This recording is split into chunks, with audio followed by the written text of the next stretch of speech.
Hello, everyone. Thank you for coming back on May 10th. We have a quorum, so we're going to continue the meeting.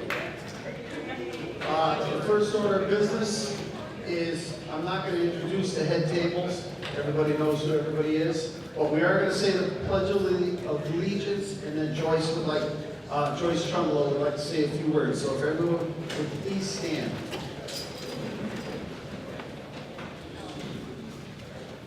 I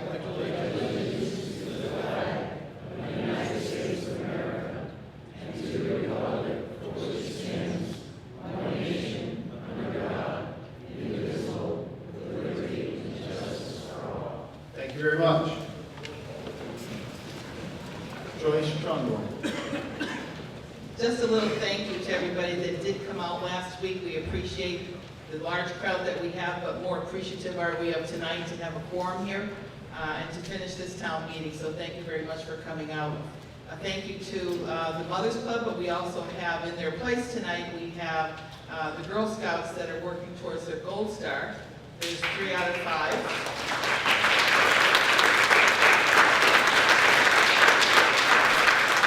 They're also working to go to Nova Scotia to do a trip. So good luck to them, and thank you for being here also.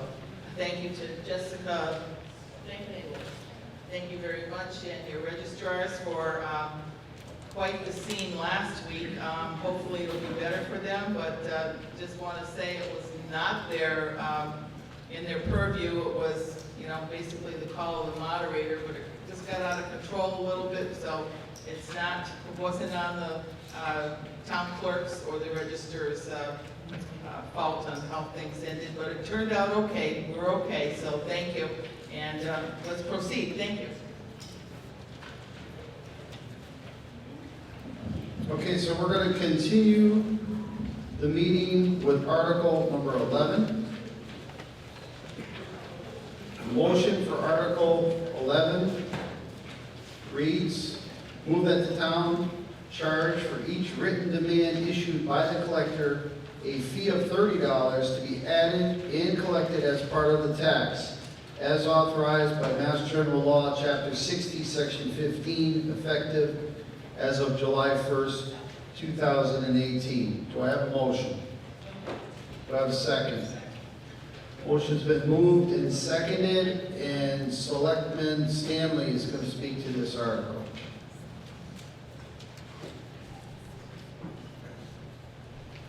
Hello, thanks for coming out tonight.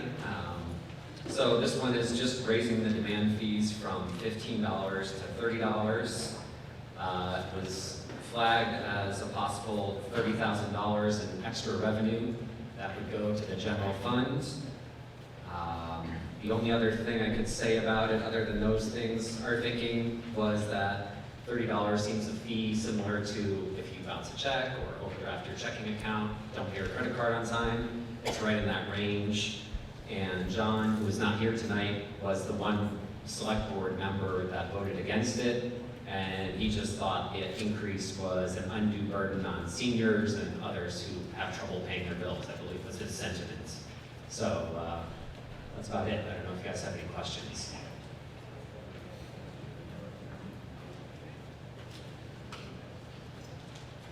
Any questions? Just to let everybody know, the Finance Committee recommended this 3-0, and obviously Select Board 4-1. Is the collector in this room? Is the collector here? Yes, she is. How many actually delinquents, taxes are Roughly. behind? Susan.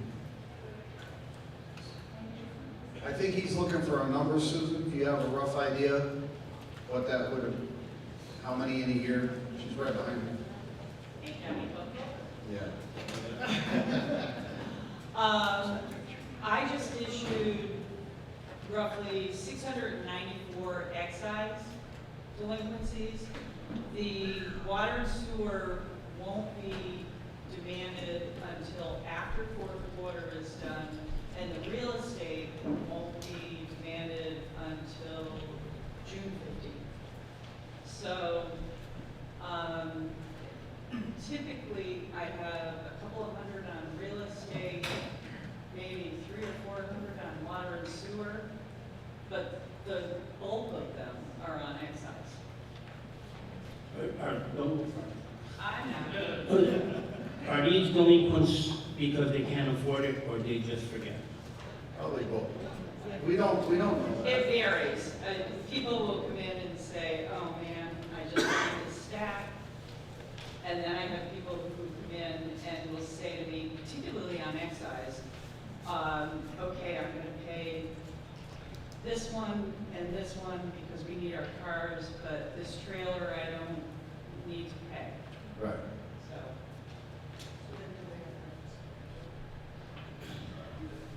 Once the excise is issued, it's anything that is registered as of January 1. Not necessarily. They typically will pay the demand, and I always urge them to pay the demand when it's due, because then it goes to the deputy collector, and the fees really jump on really quickly. I always let them know that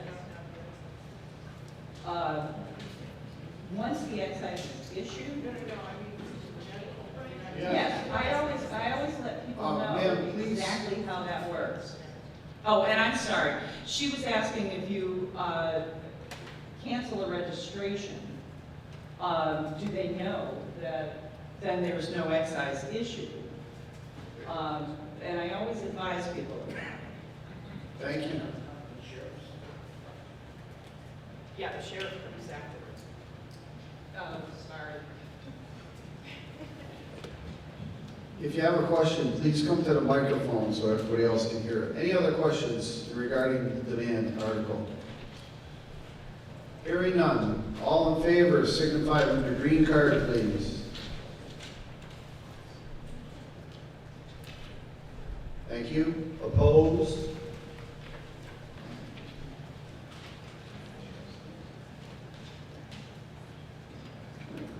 It passes 92 to 8.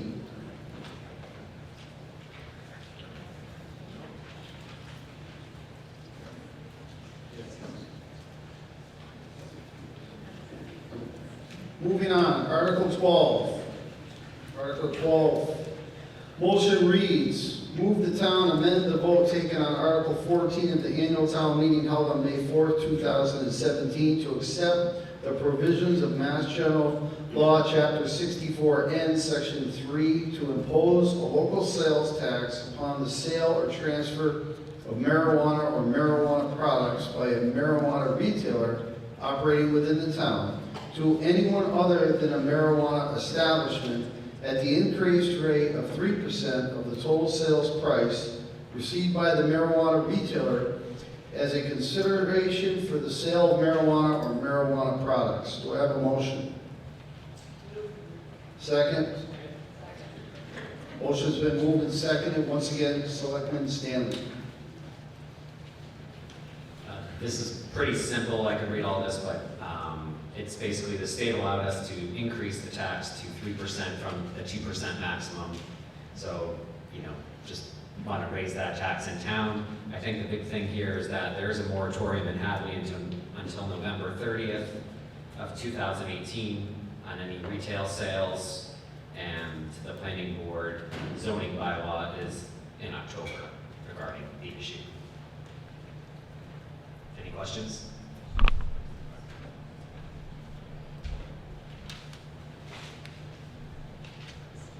Hearing none, all who are in favor signify with your green card. Thank you. Opposed? Thank, 1, 2, 3. Thank you very much. Article 12 passes 97 to 3.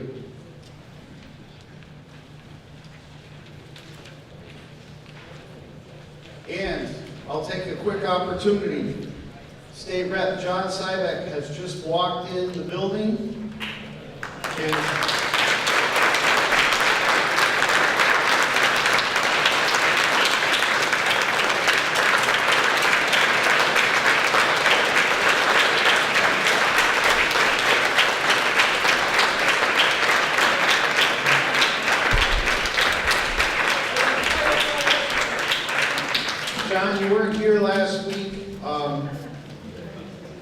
I thanked you for your service, seeing how you have a pending retirement from the state legislator.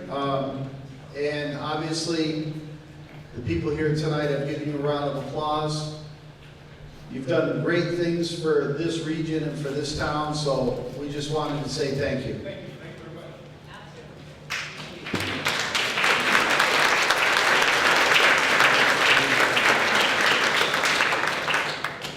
Moving on, Article 13. Motion reads, move that the town adopt the provisions of Mass General Law 59, Section 5, Clause 17D, starting fiscal year 2019. Do I have a motion? Do I have a second? And we have Selectman Phil to speak to this article.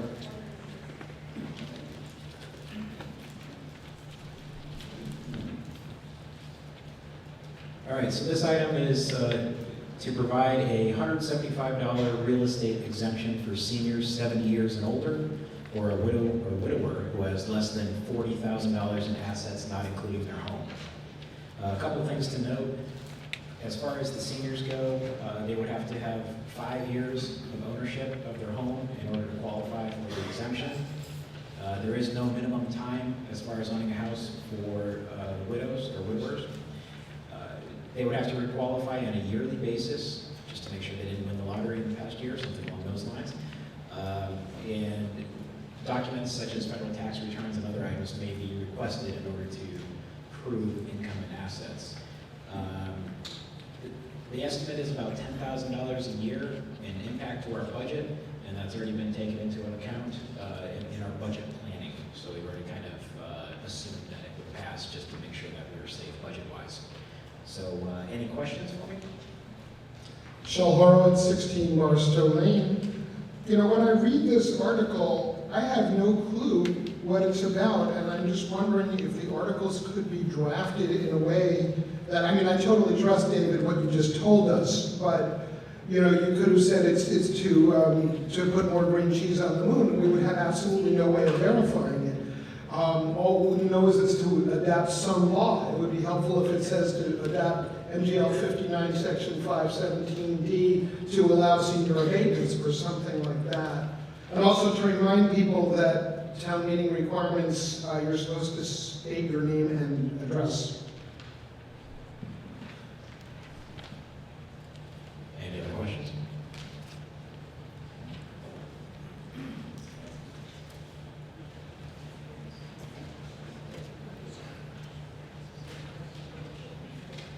All in favor, signify with the green card.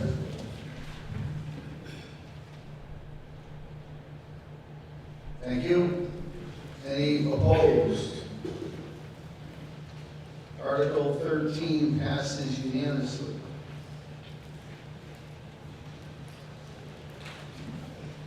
Article 14 is the CPA article. Motion reads, move that the town appropriate $35,000 from the Community Preservation Act historic set-aside funds for the preservation and/or rehabilitation of historic 4 pillars in front of the town hall. Said expenditure is to be deducted within 2 years of the date of the 2018 spring town meeting, May 1st, 2020 is the completion date. Do I have a motion? Do I have a second? This article was recommended 8-0-1 by Community Preservation Act. Select Board recommends it 5-0. Finance Committee recommends it 4-0. And I will call on the Chairman of the Community Preservation Act, Mr. Andy Morse Friedman.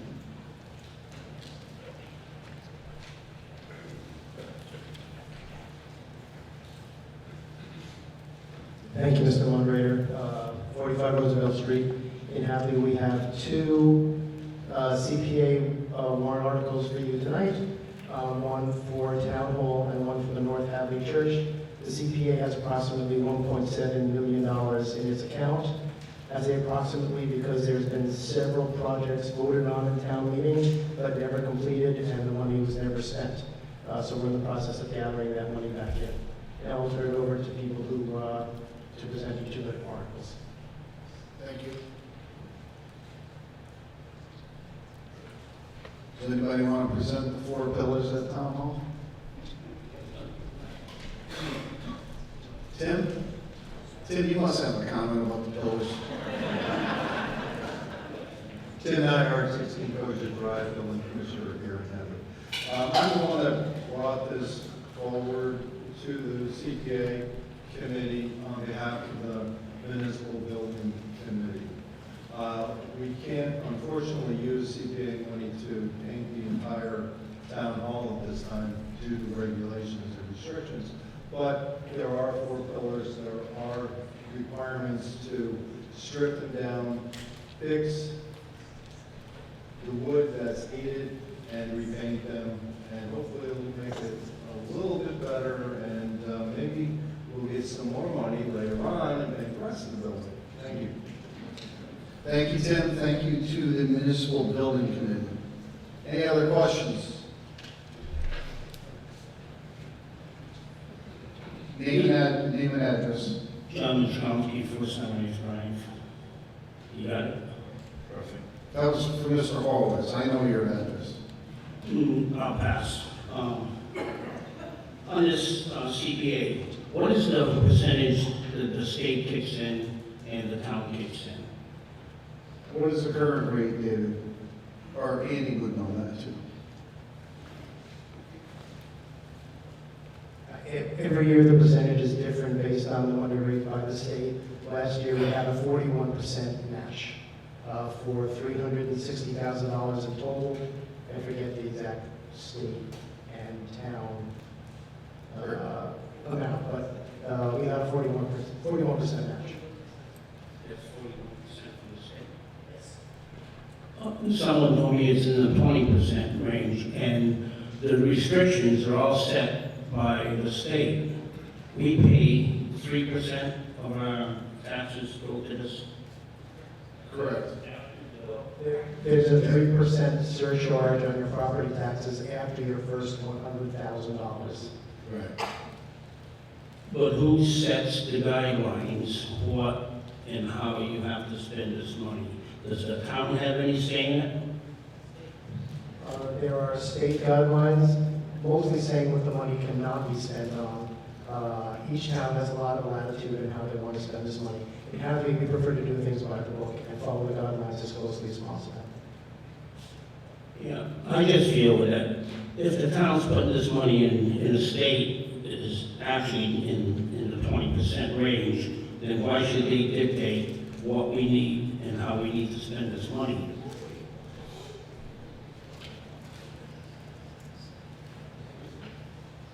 Edwin Matusco, 160 Stockbridge Street. The CPA, the town of Hadley adopted the CPA rules and regulations. Rules and regulations are spelled out by the state. If the town wants to adopt that requirement, we have to play by the rules. That's the way the world turns. Andy's right, we try not to get in trouble by playing by the rules. And because the town of Hadley is taxed at the highest rate of 3%, we are put into the highest tier of returns from the Commonwealth of Massachusetts. So I gotta think about what fiscal years are because everybody's different, but it is Andy was right, we did get a 41% match from the Commonwealth of Massachusetts last year.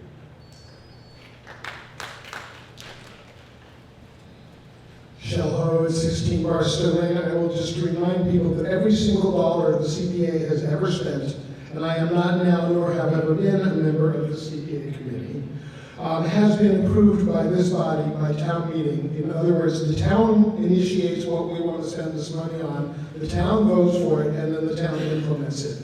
All the state does is give us some of the money.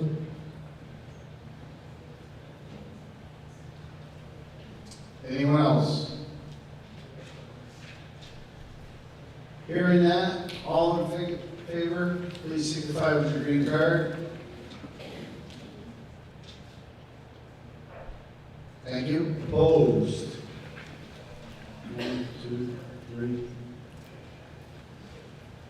Motion passes 111 to 3. Moving on, Article 15.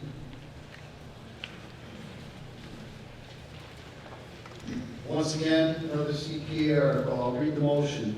Move that the town appropriate $55,675 from the Community Preservation Act Historic Set-Aside Funds for the preservation and/or rehabilitation of the historic North Hadley Congregational Church Board of Trustees for the preservation and restoration of the weather vane, steeple, bell structure, and front facade on the condition that an archaeological preservation restriction be approved for the property before CPA funds are spent. Said expenditures to be conducted within 2 years of the date of the 2018 Springtown meeting, May 1st, 2020, just like last article. Do I have a motion? Second? Once again, this has been approved by the CPA Committee 801, Select Board 3-2, and the Finance Committee 301. Once again, Mr. Andy Morris Freeman, Chairman of the CPA Committee.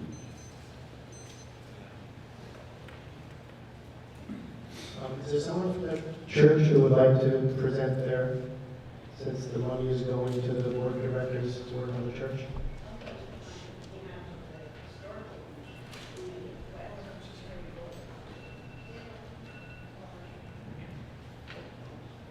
Nobody wants to?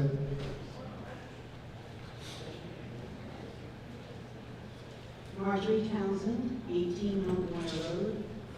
I'm a member of the Historical Commission for Hadley. We made this request.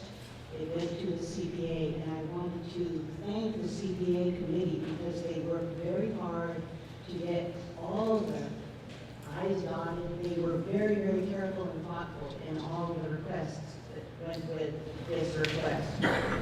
I want to mention that this building was built in 1843, and the facade and the temple, the steeple part, and the bell tower have not been changed in all that time. They need substantial interior work to keep them as they are.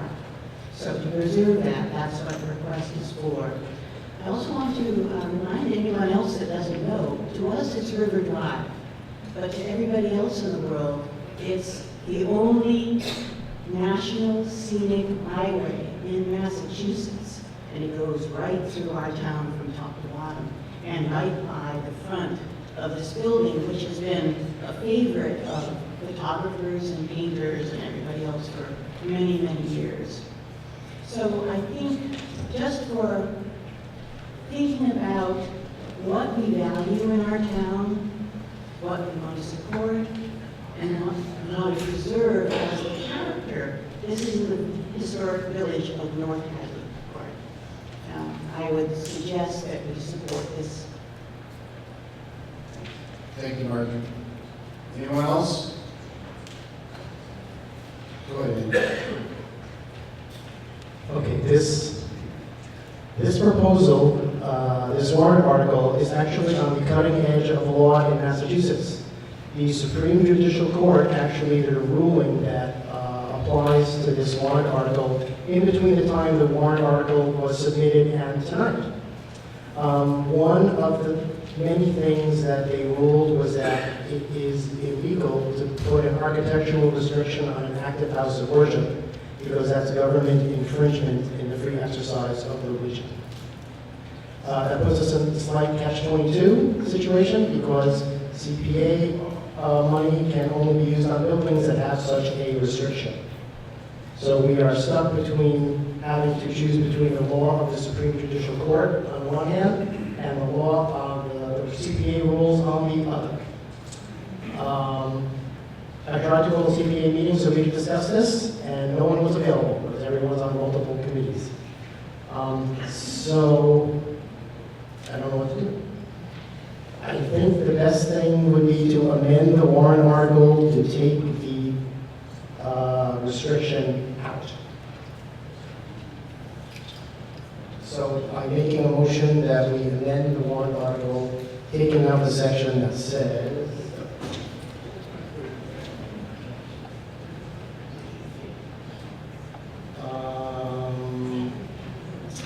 Taking out the architectural restriction, right? yes. So that would be the architectural preservation restriction? So take out the words, on the condition that an architectural preservation restriction be approved for the property before CPA funds are spent. Now, is that Edwin? I'm not positive, I'd like the, Step up to the microphone, please. Edwin Matuska, 116 Stockbridge Street. I'm not sure that his article to be amended. I could be mistaken on town meeting floor. Town meeting as the ultimate authority. I'd like an opinion from our council whether or not something like that can be done. Absolutely.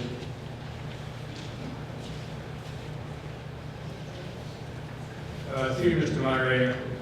The article, of course, lays out the subject matter of all the things that you're going to be dealing with, and each article has a motion made on it. In my opinion, a motion can vary from what's in the article as long as it's within the scope of the article. That is primarily the moderator's call. My personal opinion, this would be within the scope. It's a change, but I think it's within the scope, but I would yield to the moderator. So that's the amendment to the motion being brought. Shel Horowitz, 16 Barstow Lane. I'm wondering, with this kind of cloud of uncertainty and the fact that the CPA has not had a chance to discuss this new development, and I'm not making a motion right now, I'm asking Andy for clarity. Are there any negative consequences to passing this over to fall? You gotta wait. The work on the church is needed as soon as possible. There's already water damage, and we should wait. That's why I think they're Andy.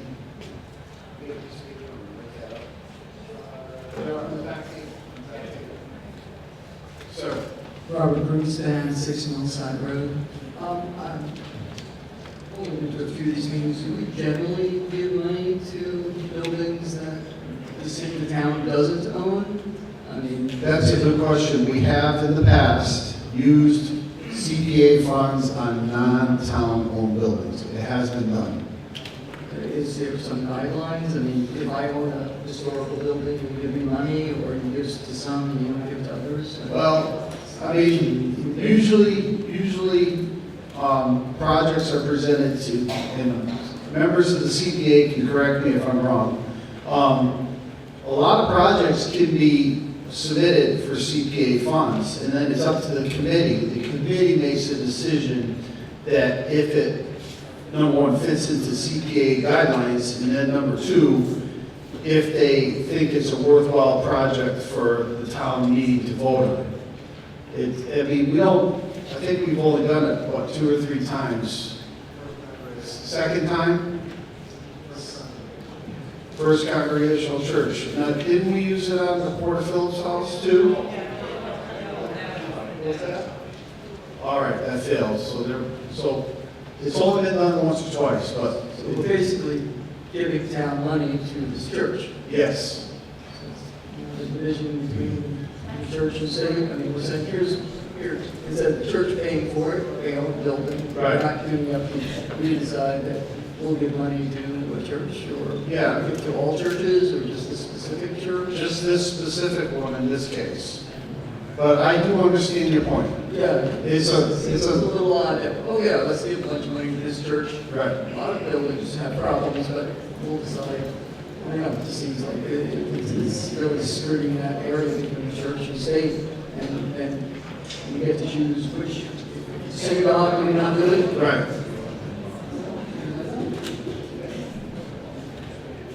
So, yeah. Yes. So the answer to your original question is that done once or twice, but it is, it is an issue where you are using town funds on a independently owned building. So that's the decision people have to make. Thank you. deny our building commissioner. It is very specific within the CPA guidelines. The way they look at it is, it's for the building, for the preservation of the town use, for the preservation of the town scenic look. So we are on a scenic byway where, and the reason is because of these buildings. So it is an allowed use. It's not to the religious portion of it, it's for the building itself.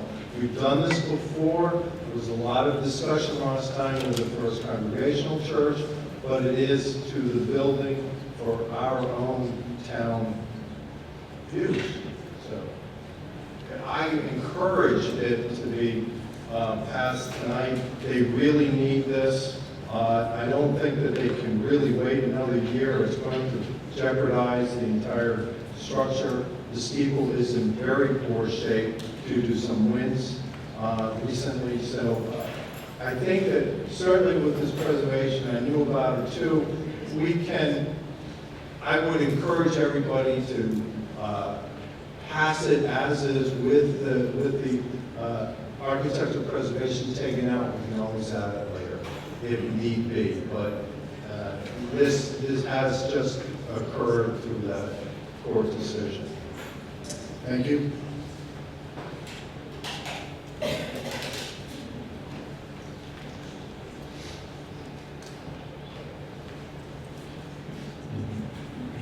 Denise Delsey, on Hopkins Road. I just want to say that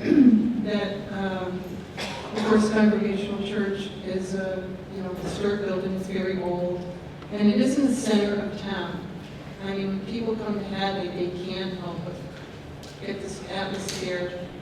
And whenever we have visitors come visit us from other states and other parts of the country, and they come to Hadley, they always, as soon as they get to that area of Hadley, always say, it looks like a postcard town. And I think it's really important to keep that look. Thank you.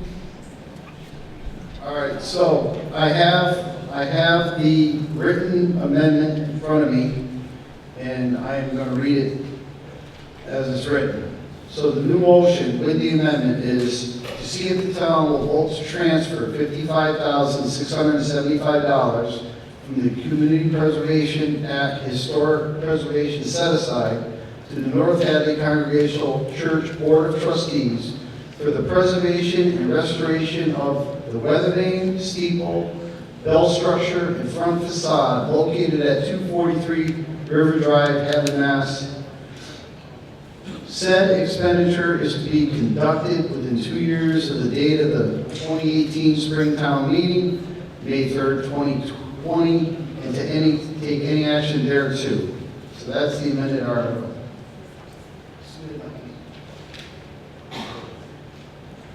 So we can continue discussing, sir. Yes, let's vote on it. Anybody that wants to... Do I have a second on the amendment? All right.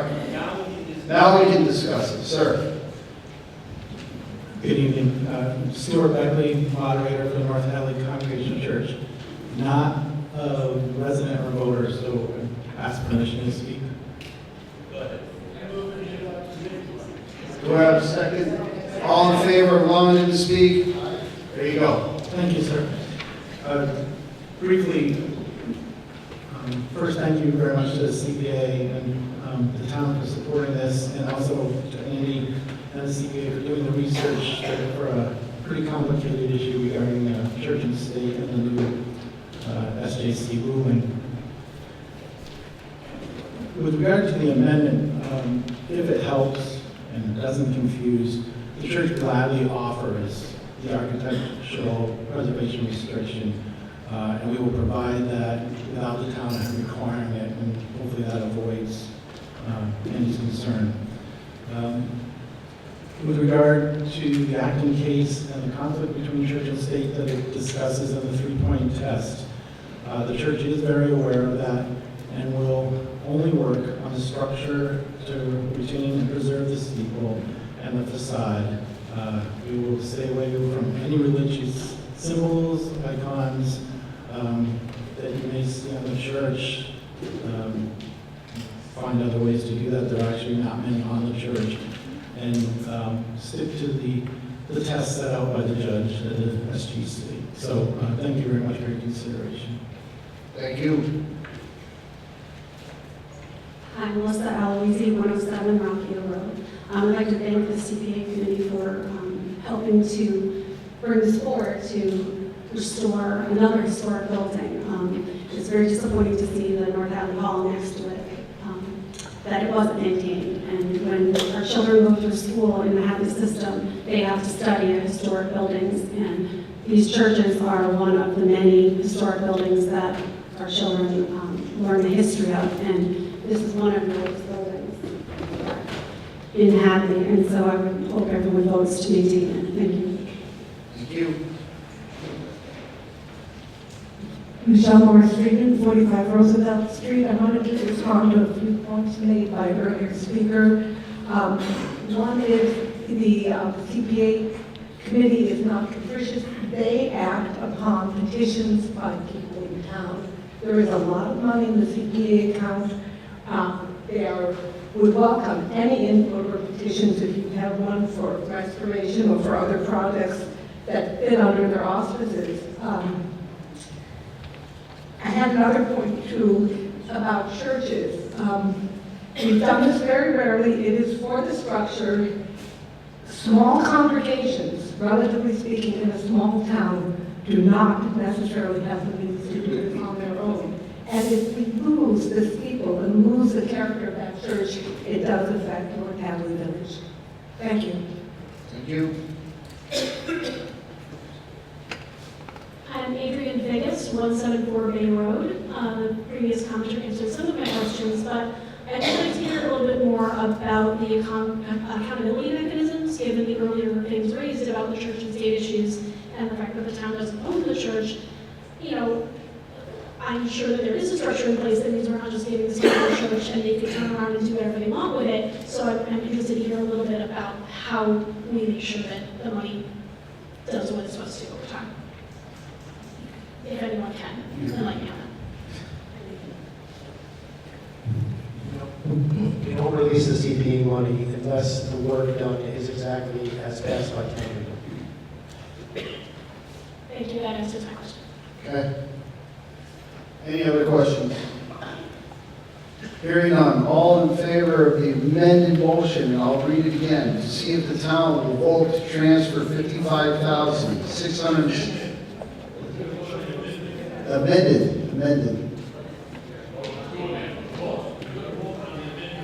Right. I'm going to read it again, though.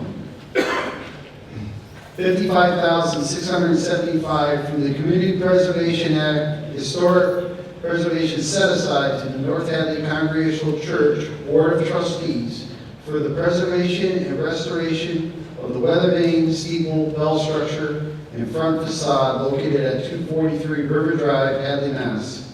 Said expenditure is to be conducted within 2 years of the date of the 2018 spring town meeting, May 3rd, 2020, or to take any action thereto. All in favor of the amendment, please signify with your green card. Thank you. Opposed? 1, 2, 3. So that is, the amendment passes 113 to 3. Now we have to vote the amended. So. Right, we're going to vote on the article as amended, as I just read. So all in favor, signify with your green card. Thank you. Opposed? 1, 2, 3. So that passes 111 to 5. Moving on, Article 16. It's a lengthy article. And the motion for Article 16 reads, move that the town authorize the Board of Selectmen to petition the General Court for special legislation creating the appointed position of treasurer as delineated in Article 16 as printed in the warrant of the annual town meeting held on May 3rd, actually today's the 10th, and incorporated by references herein, provided that the general court may make clerical or editorial changes of form any to the bill, unless the select board approve amendments to the bill before enactment by the general court, and further that the select board is authorized to approve amendments which shall be within the scope of the general public objectives for this petition. Do I have a motion? Do I have a second? Okay, and Ms. Molly Keating, Selectwoman Keating is going to speak to this. Basically, the talking points for this article are going to be relatively the same for Article 17, so in the spirit of moving things along, I'm just going to try to address both of them at the same time. Obviously, we'll need to vote separately. So this article to appoint the treasurer, currently we have an elected treasurer, an elected collector position. The Department of Revenue, on multiple occasions, has made strong recommendations to the town that we actually create appointed positions. So talking points on this are the fact that we currently are blessed to have two highly competent individuals acting as the current collector and the current treasurer, Sue Gillespie and Lynn Sanderson. But notice what I just said. I mean, it's lucky. It's not necessarily always going to be the case. So we want to make sure that going forward, when one or both of them do leave their positions, that we have the good fortune to make sure that we have somebody coming into those positions who is actually competent and has the skill sets to do the job. For small towns, this has worked okay, but the dollars get bigger and bigger, and I want to remind everybody that we have a $20 million budget. There's $20 million flowing through the town of Hadley, and I would ask anybody to think about a private organization that would have a controller or a CFO position, that you didn't really have any skill sets required to do the job. I mean, you just wouldn't run the railroad that way. So again, we're blessed, we're lucky, but we don't want to rely on that going forward. So we agree with the Department of Revenue, and we want to ask town meeting to support changing both of these positions from elected to appointed. And what will happen is that the incumbents would finish out their normal term, and then at the end of that term, the position would then become appointed. Again, it's our intent to keep the competent people that we have for as long as we can. But then, if and when the time comes, we would be hiring out for both of these positions. A question was raised at the forum, and I just wanted to address that tonight. One of the questions that came up at the forum is whether or not this had come before town meeting in the past, and if so, what was the outcome? So I wanted to let you know that back in 1979, this article was defeated, and at that point, the article was requesting that all of the, not only the collector and treasurer be moved to appointed, but also the town clerk. That was unanimously defeated in 1979. More recently, in 2005, there was a vote to make the town collector appointed. It passed at town meeting, but it failed at the polls. And then in 2006, shortly thereafter, the question of making the collector appointed came back up. Yes votes were 387 and no votes were 569, so it failed 12 years ago in 2006. Again, our budget has grown to $20 million, and all you need to do is pick up the newspaper and read about what has happened in some other municipalities, and we want to make darn sure that that does not happen in our town. Any questions? I think this is absolutely insane.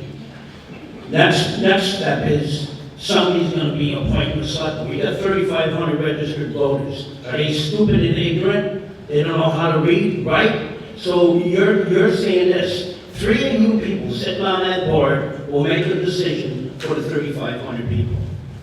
Not by my account, I'll tell you right now. This failed before, and it failed for a reason. The control belongs to the government body, the people.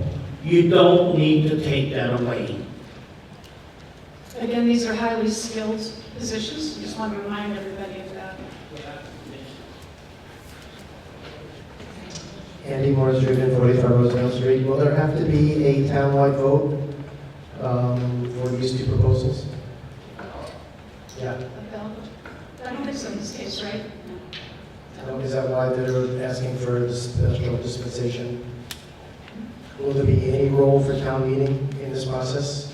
Will we have to confirm people or? No. Okay. Okay, so the, Basically, it'd be like hiring a police chief. But instead of hiring a police chief, you'd be hiring, a collector or a treasurer. okay, thank you all. So I think Jane Evans with 16 Sunrise Drive, I think there's a question or confusion about the word appoint. My experience with the town is, for instance, when we hired a new senior service director, the select board then appointed her. Will these positions go through a hiring procedure, or will they be appointed as the finance committees? The strong intent here is that there's a skill set requirement. That's the whole point of making this change. So going forward, there would be a job description. That job description would make it abundantly clear what skill sets were required to do this job. And then people would apply for it. It would go through a normal hiring process, and the select board would have the ultimate decision. Michelle Morris, Freeman, 25 Roosevelt. 2 questions. I'm interested to hear from the person on the select board who voted against this, just to hear your reasoning. And my second question, I do know in some towns where there is hiring of a committee that has similar interests, often sits in on it, or sometimes the public is involved. So I didn't know if that would be the case with them. Yeah. Just before we, just addressing the second point, again, our thought right now is hopefully no one's going anywhere. So if and when we get to that point where we would have a hiring process, we would certainly have the opportunity as a select board to determine what that process looked like. And you're absolutely right. When we did the DPW director, we had a screening committee. We did the same for the police chief and fire chief. So in all likelihood, there would be something similar. But it would be up to the select board at that point in time. And one question I forgot, is there a period of time that the person would be hired for initially? I would say we determined in the future. Typically, it would be, you're an employee at will, so whether or not this would be a contract position, I don't think we've thought that far ahead. And I did want to just answer your first question. Unfortunately, the select board member who voted against it is not here this evening. That was John Laskevitz. And was it a similar issue that he thought that he felt that it should remain with the power of the voters? John Edwards, 3 Hawk Meadow Drive. I just wanted a point of clarity. You mentioned there was $20 million flowing through the town. Wouldn't it be fair to say that there's $20 million going out and $20 million coming back in, so it's really $40 million? Very good point. Yeah, just trying to get a sense of magnitude of what the actual budget is. You're right. Edwin Matuska from 16 Stockton Street. I'm troubled by this article because as much as I hate to admit I agree with Johnny, I kind of do. But I feel that the voters of the town of Hadley would feel, or I think that it should be up to 3,500 people, not 5. That's just my opinion. Okay, and can I just make one other point on that I probably should have made earlier on? To that end, remember that we're always at the will, or at the circumstance that provides us with candidates. So there have been situations where we've had vacancies and no one actually ran. And theoretically, somebody could step up on a write-in and vote for themselves or have their family members vote for them and be completely and utterly unqualified for a job. That's what we're trying to avoid. Again, we have just over 5,000 people in town. And to ask this relatively, complex skill set in such a small pool, you're not going to be guaranteed that somebody is there that is capable of doing the job and willing to run for the position. So I think that's part of the equation as well. I just want to make that point. Dan Kevitz, 130 Hockham Road. I would feel more comfortable walking in doing business with a person that's responsible to me and accountable to me instead of accountable to the select board. I want that feeling that person's there working for me. Thank you. And hopefully, by working with the individuals reporting to the select board, just like our DPW director, fire chief, and council on aging director, I hope everybody gets the sense that they're working for the community, because ultimately that's what they are, because ultimately that's what the select board is doing. Martin Vega, 36 Golden Court. Just wanted to take this opportunity, because we're at the town meeting. A week ago, a lady stood here. She was not a citizen of our town, and we almost unanimously voted her down and booed her for trying to take part. She was a tenant. I'm not defending her position, but there was a gentleman tonight who asked to take part, and we unanimously let him. So I want you guys to check yourselves. I just wanted to put that out there because it's a reality, and I don't think it's a good one. It doesn't speak well for this town. We should be a little more, I think, fair-minded.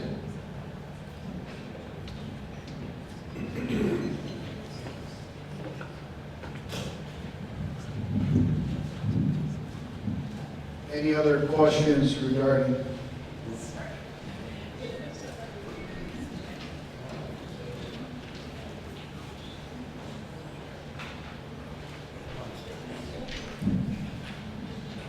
John Allen, 111 Middle Street. I'm strongly in favor of this. It's something that just has to happen with a $20 million budget. It can't go to the person who's the most popular person in town. It has to go to the most competent person we can find. And I would like this body to note that the trend in Massachusetts is for towns making these positions unelected and appointed.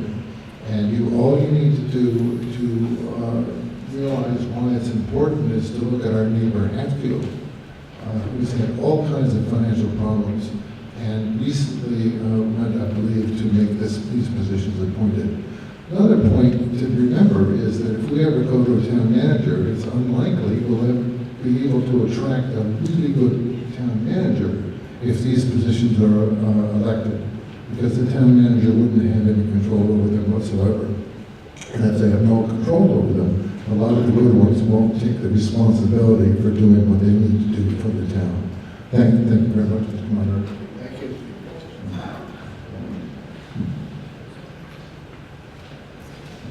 Joyce West, 219 Bay Road. I am not in favor of this. I believe the select board has enough on their plate already. I think they are maybe behind in some things they have to do.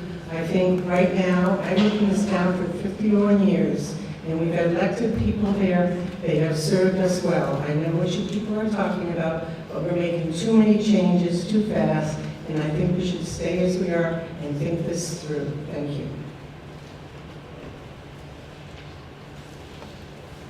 I have to say, excuse me, Susan Glowacki, 125 Middle Street, you're currently elected collector. I have to say, one of the things I think that bothers me is that when you look at elected versus appointed, the job is your job. It makes no difference. You're not going to change the way you do the job. However, I think to myself, most job postings for collector or treasurer currently state 3 to 5 years experience and to be certified. Neither Linda or I would have met those qualifications.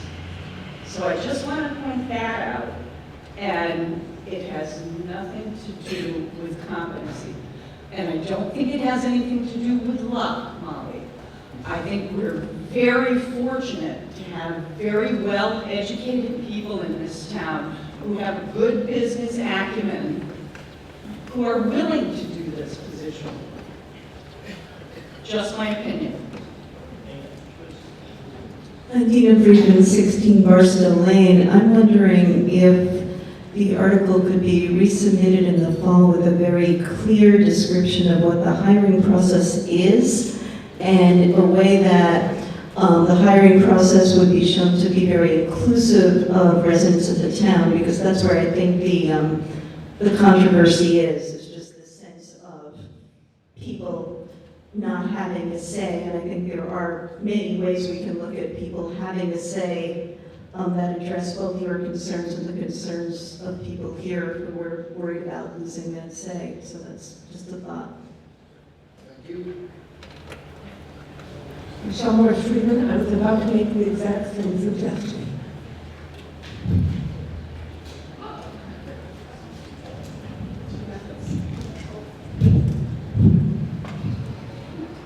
I'm Linda Sanderson. I'm the current treasurer.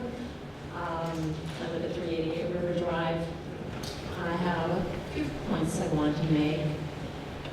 One is, we all take our right to vote very seriously. I completely understand people's interest in wanting to have that kind of authority, that kind of power. It's a very important right that we have, the right to vote.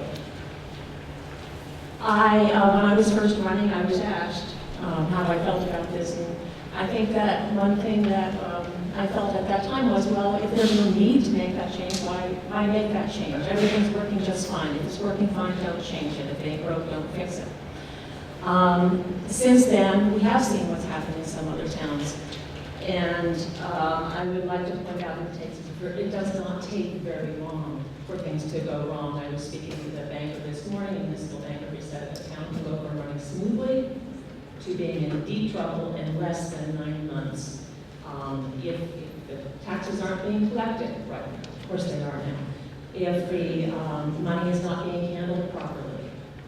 Worse than that, if it's being mishandled, things can go wrong very quickly and it can take months to find out. The problem is that once you find out, a lot of damage can be done in a short amount of time. I want to impress on you too the value of the finances that we have now. Molly's mentioned a $20 million budget. When I was first started on Finance Committee, and I'm going back to 1988, and some of us were there at the time, we had $4 million in all of our bank accounts, and we had about a $4 million budget. Right now, we have a $20 million budget, and we have almost $14 million sitting in our bank accounts and investment accounts right now. We also, that's just part of the job. The other part of the job is doing the borrowing, doing these bonds, the debts. And in 1988, when I started on Finance Committee, we had $4.4 million in outstanding and authorized borrowing. Right now, we have almost $23 million. That's going to be going out and borrowing in bonds, and those need to be managed as well. The last point I want to make was with the transition between treasurers. When I was elected treasurer, I found out at 8 o'clock at night. I started the next morning, and there was absolutely no transition. There was no overlap between former treasurer and current treasurer. You walk in the door, here it is, here's a list of bank accounts. Bankers will come in one after the other and set you up with passwords. I was concerned, and I was me, that I suddenly had access to $14 million worth of the town's assets and no oversight and no check and balance at all. I would think that if we want to, for changing over treasurers, that you want to have someone you want to have some kind of system for transition. The town's entitled to have its money managed correctly every single day. And to have the learning curve of a new person coming in without some kind of management oversight over that put the town at risk. Hopefully not. Hopefully that won't happen, and it hasn't so far. But I don't know why we would want to take that risk when we're running all these building projects and setting up OPEB funds and setting up more stabilization accounts and increasing our budgets. At some point, we're going to have to take our fiscal management as seriously as we take our right to vote. Thank you. Thank you.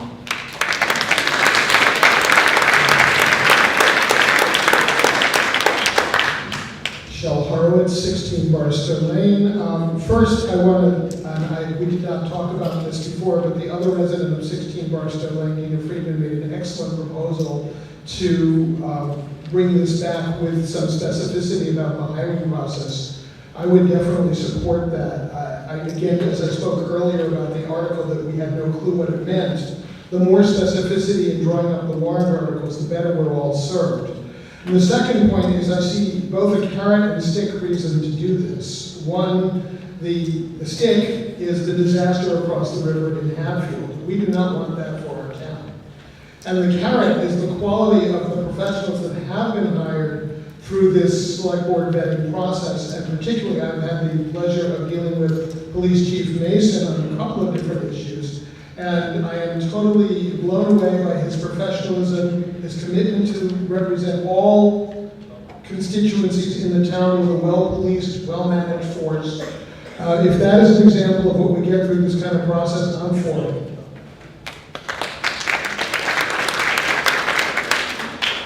John Silvestro, 157 Rocky Hill Road. With all due respect to the fine job that Susan and Linda are doing, I applaud the select board for bringing this to town meeting because we need to move toward professionalism. We would not elect a police chief, we would not elect a fire chief, we would not elect a school superintendent, we would not elect school principals, we would not elect teachers. In every job that requires professional skills and knowledge, we need the guidance of the select board to make sure that we get competent and qualified people. And I urge all to vote for this measure tonight. Thank you. Thank you.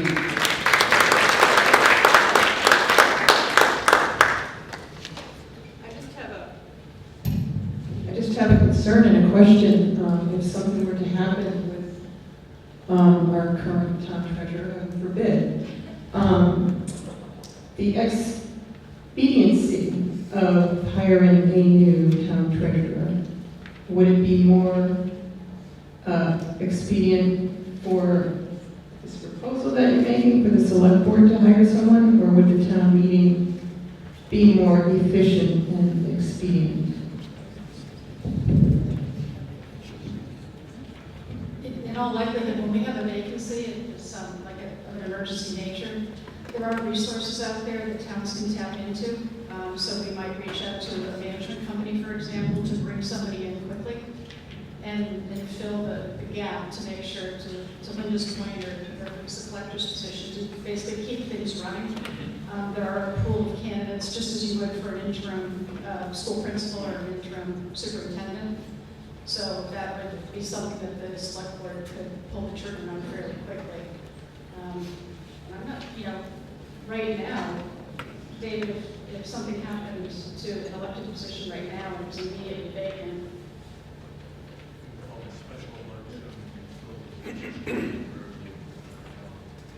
so it would actually take, that would be less favorable.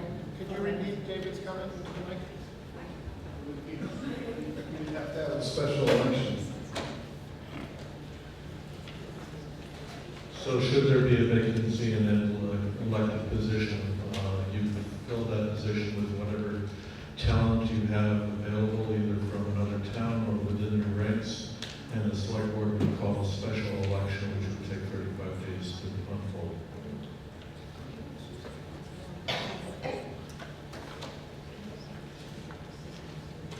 Anyone else?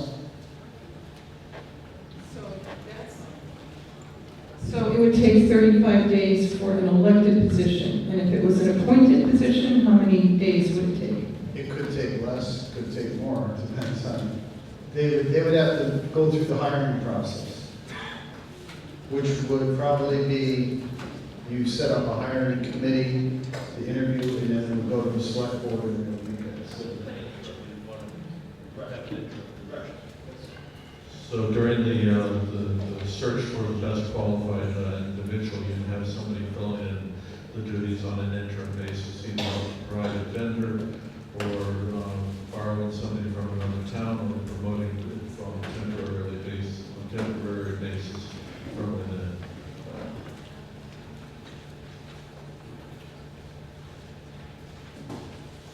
Anybody else? Seeing none, we'll vote on Article 16. This is to make the position of treasurer an appointed position from an elected position. All in favor, signify with the green card.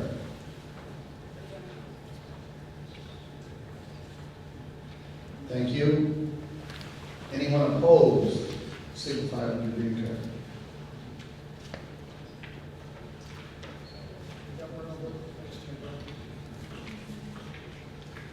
Thank you.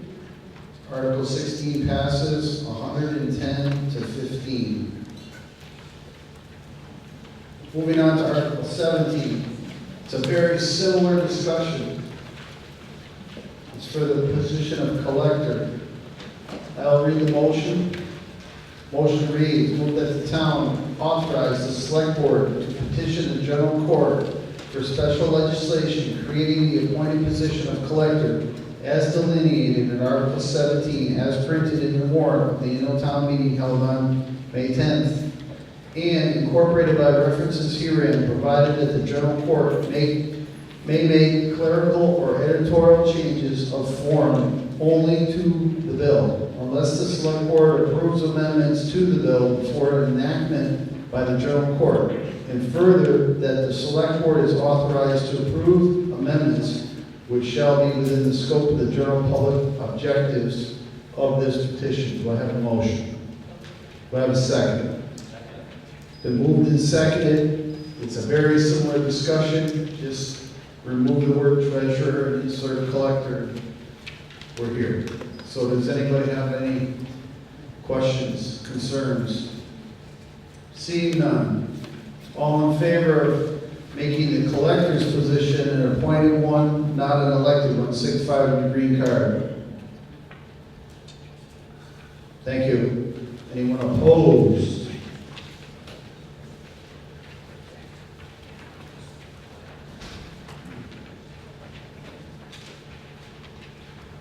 Motion passes 109 to 16. Moving on. Article 18, Animal Control Bylaw. This bylaw is very lengthy, so I'm going to allow people a little bit of time to read it, but I'm going to read the motion, and then we're going to have a representative hit on the highlights. Motion reads, move that the town amend the general bylaws of the code of the town of Hadley as delineated in Article 18 of the annual town meeting warrant for May 10th, 2018, and incorporated by the references herein. Do I have a motion? Do I have a second? I believe I have a representative here who, Chief Mason snuck in the back door on me. Chief, could you please come up and enlighten everybody as to what this article is going to do? So as long as you go to 11 o'clock again, I should be able to get it. No, I'm just joking. So behind me, we have Mitch Cook and Kyle Dragon. They're the driving force behind this bylaw. If you looked at the last bylaw, it's basically a page and a half long. A lot has changed since it was updated. If people have specific questions about it, I'll have them answer the questions directly, but I'll just quickly go over a couple of highlights. I'm not going to read through it, but I'll just tell you the 3 or 4 main reasons that we had to make these changes. The first reason, obviously, is because of how old and outdated the old bylaw was. There's a book about yay fit of Mass General laws that have changed with animal control since we had the first bylaw. So 98% of the adjustments in the new bylaw are simply to bring us up to speed with what Mass General law says we have to do. The second main reason that we had to make these changes is really just for clarification purposes. There was some language that was really confusing within the bylaw that we had to make some changes to. And consolidation, we took certain paragraphs and put them together where they belong, so it was a little bit more easy to understand and much easier to enforce. And really the final reason is there's only one fee alteration in here that you should know about, and really the alteration is kenneling fee. It was changed from $3 a day to $25 a day, and that really just has to do with the fact that we don't have a 24-hour kennel to care appropriately for dogs that we have to quarantine or anything like that. So we are working with Amherst right now to utilize their kennel. Kyle is kind of the driving force behind that, and we're able to take care of any of the animals that we have to take in much better and be in compliance with the law. So they spent a lot of time poring over all the files that we had on the old bylaw, finding things that appeared like they should have been in the first bylaw and weren't, finding some old language, readjusting it, and really just bringing us up to speed with what the law says we have to do. Thank you, Chief. Any questions?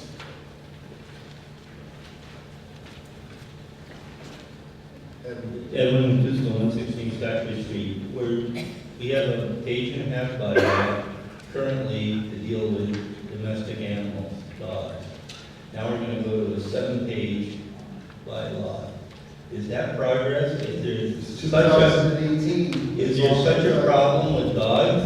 I mean, are we creating issues? Well, I think, just to reiterate what Chief Mason has said, when you go back and you look at that page and a half, there's been many, many changes to the Mass General Law. And it makes their job as the animal control officer a lot easier if our bylaws are walking lock in step with the state laws. So I know it's a large document. You don't have to read it. It's like the Bible. As long as you have possession of it and you can pick it up, you're good to go. You don't have to read it all the time. But I know this, it'll make their job a lot easier. And I think that's important too. Sir. Peter Malady, 144 Mount Warner Road.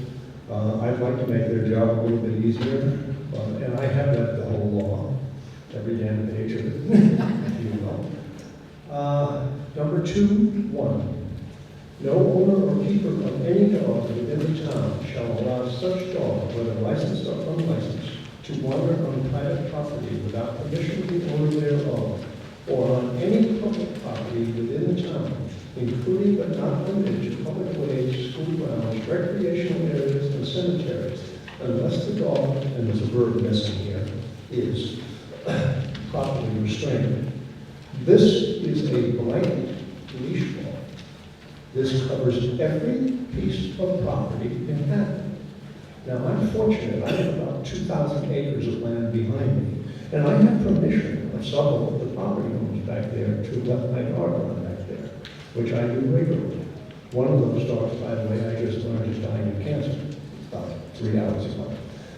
But that dog likes to run back there with me, under my voice control, under my gesture control.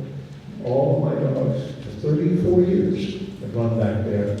You just banned every single person in this town from running their dogs in this wonderful town. So, with that, I'm against this law. Thank you. Joyce?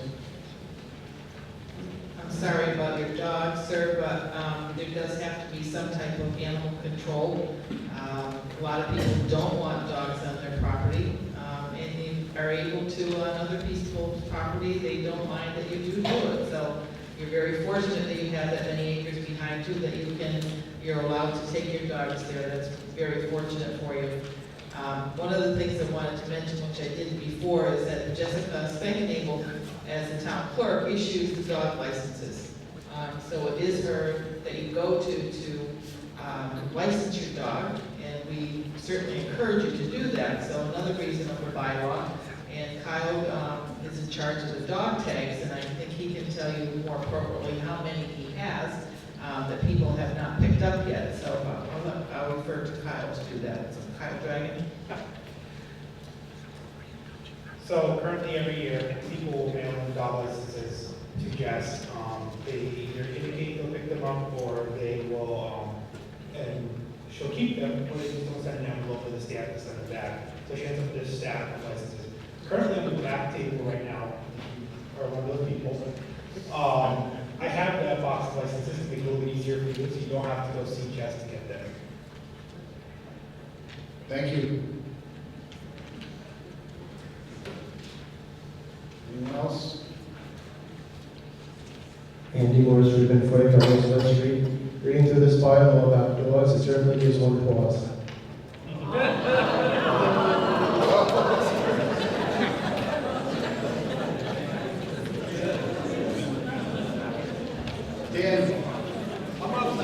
Dan, Kevin. Okay. Sir? Kevin Brennan, 5 Ollie Road. I think the question posed by this young lady had to do with what's properly restrained. How do you define that? If you're engaged in hunting or other kinds of dog training, you'll be carrying. But you won't have it on the dog for most of the exercise. But you've got voice control, you've got shock collars and so forth, e-collars and such to control it. Is that adequate? That is adequate. Yes, under MGL that is adequate. Mass General Law actually has provisions in that chapter. We have also included some of those provisions in our bylaw here. If the dog is under your control, so if the dog is taking off and not responding to you, at that point it's not in control. But if you're able to recall that dog is physically under your control. Thank you. Shell Harwood, 16 Barstow Lane. Is it possible to make an amendment to specify that verbal control counts? You most certainly may. It's your right to make an amendment. I'm going to propose an amendment. I'll have the written text for you momentarily. Okay. Mr. Cook. The language in regards to restraint is taken from the Massachusetts general law. For us to have it in our bylaws is for all of us to be able to look in one place, to be able to know exactly what the MGL says. By having it in the bylaw, it makes it easier for us as the police department to deal with these types of issues. If we have dogs running on your property, we can issue a citation under the town bylaw.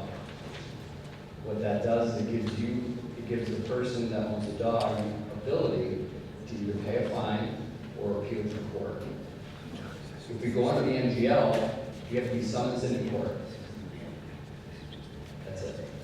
So it makes it easier and more fluid for us as the police department to deal with these issues when they're adopted under the town bylaw.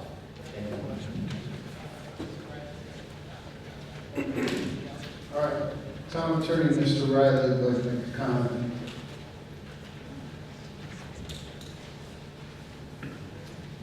Thank you, Mr. Moderator. Just going to say that the amendment which was just suggested, of course, anybody here can offer an amendment to the bylaw, and the Attorney General, if it's adopted, the Attorney General reviews all these bylaws and decides whether they're consistent or inconsistent with state law.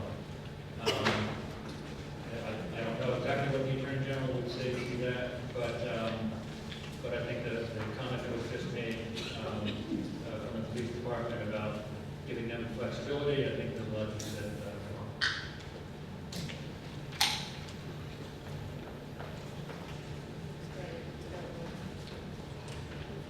If I may, Mr. Moderator, may I read a section from our current bylaws that are currently extended?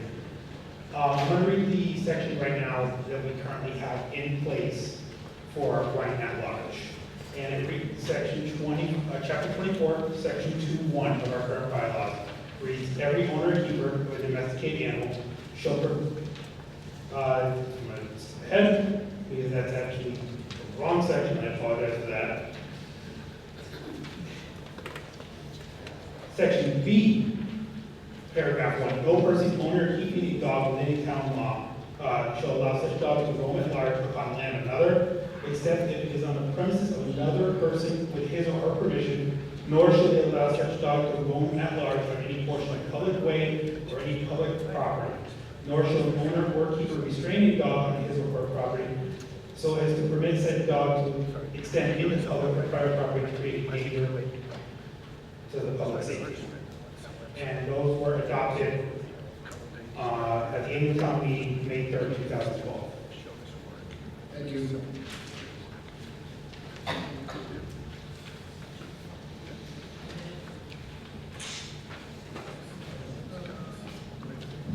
Dina Friedman, 16 Barstow Lane. I just had a question. I know Hadley doesn't have this, but Northampton has a dog park where dogs do run with their owners off leash. And I just wondered how that jives with this Massachusetts law. I don't know. Yeah, I don't know what. Unfortunately, I'm not 100% sure how dog parks work, but Hadley does not have one. As you mentioned, I do know the city of Northampton has one, and I do know that Amherst is in the process of building one. I personally have not looked into applying one for Hadley, so I'm not too sure on what the full scope of that would be. But it seems to me that there's obviously some way of dealing with the bylaw restrictions that kind of apply. I believe what you're dealing with would be private property that is owned by a person that is allowing for those dogs to go there for that specific purpose. Therefore, they're not to be applicable under the town bylaw. That's correct. It is private property. Okay, so, Shel Holworth has submitted the amendment in writing, and that is added at the end of section 2, clause 7. No, clause 1. Clause 1, oh, it's a 1. I flunk handwriting every year, Brian, sorry. All right, so, section 2, clause 1.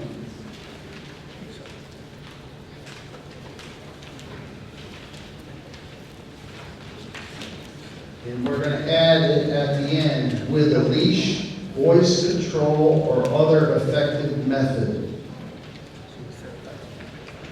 Is that correct?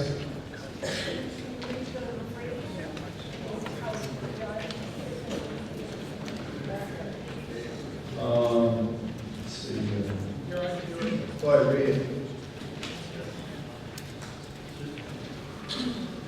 No owner or keeper of any dog within the town shall allow such dog, whether licensed or unlicensed, to wander on private property without permission of the owner thereof, or on any public property within the town, including but not limited to public ways, school grounds, recreation areas, and cemeteries, unless the dog properly restrained with a leash, voice control, or other effective method.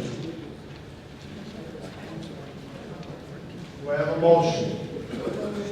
Do I have a second? Then moved and seconded. Any discussion about the amendment to section 2, clause 1?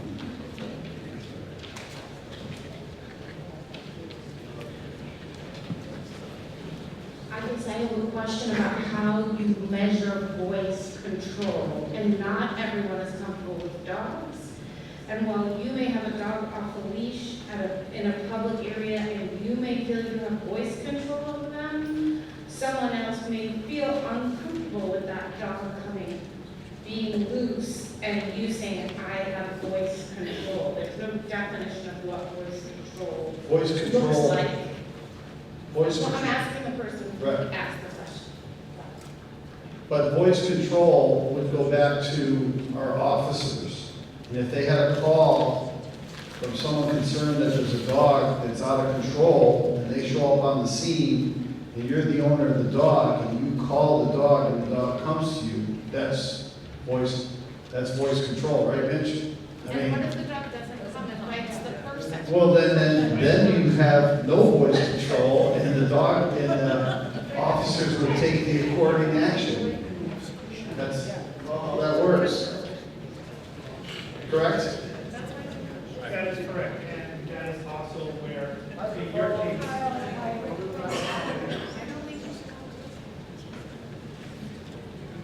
that is correct, and that is also in the case where our new section also, chapter 24-4, the complaint for nuisance of dangerous dogs will come into effect, which actually sets a precedent for how we handle those concerns when brought forth by the citizen. Right, very good, thank you. Any other questions? Concerns? We're going to move the vote to the amendment. All in favor of voting on the amendment, signify with your green card.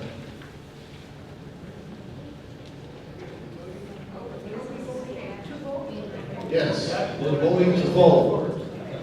End discussion. I'm going to make it clear.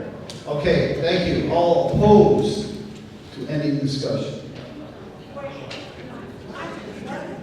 Yes.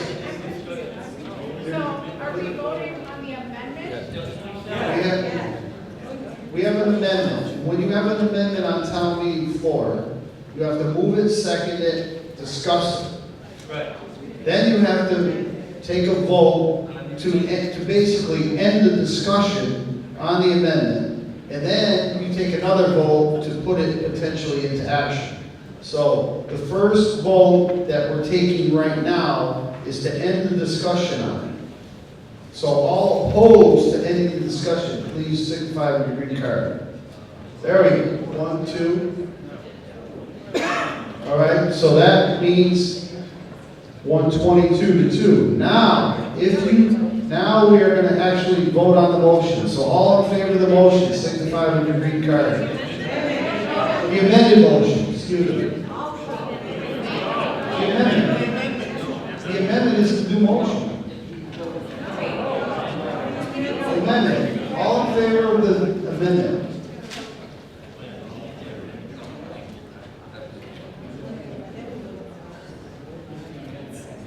Thank you. All opposed the amendment? I was late, Jim.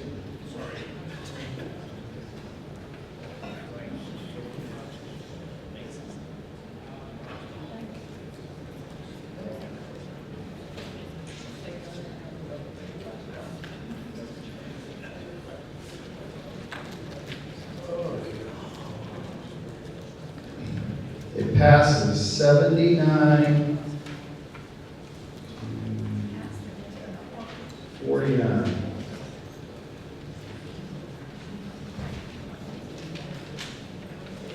Moving on. Now we have to vote on the article. As amended. All in favor? That's better. Thank you. Opposed? 1, 2, 3, 4.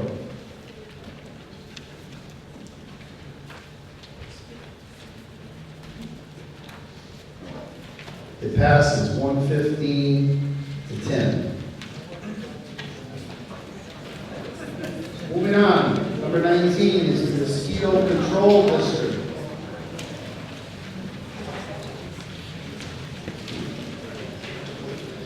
Motion reads, move that the town authorize the select board to join the Pioneer Valley Mosquito Control District and to execute any contracts related thereto in accordance with Mass General Law, Chapter 252, Section 5A, and any other applicable sections of said law. Do I have a motion? What article is that? 19. Do I have a second? Page 36. Oh, sorry, you have a different sheet than I do. Disregard. Article 19. Page 18 on yours, Jim? Okay.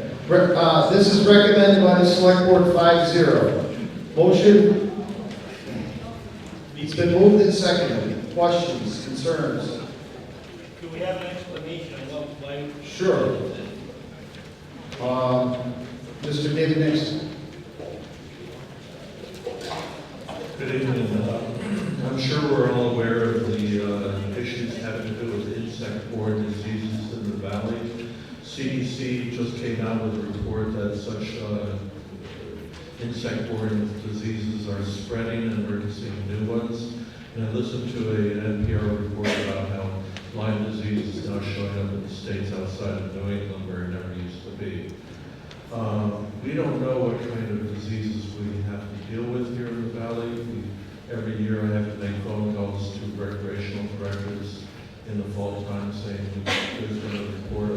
Eastern equine encephalitis or West Nile virus, and we talk about ways that we can take preventative measures so that we can keep the populations healthy. The town of Deerfield put together an 11-town district called the Pioneer Valley Mosquito Control District. And that district was approved by the state. Now, these mosquito control districts are popular in the eastern side of the state. There's never been one in the Pioneer Valley before. This is something new and different. The 11 towns were also able to apply for and receive a $150,000 grant for the first year of operation. So we're going to use that money to monitor insect populations, their distribution, both in terms of the seasons as well as their patterns and geography. And the motion is for a 1-year commitment, and the article talks about a 3-year commitment, but we're going to try this for 1 year. And I think it's going to be a more effective way for us to at least know what kinds of disease risks that we're experiencing here in the valley, and how those risks may be changing in terms of both insect species as well as changing climate and the effect on habitation.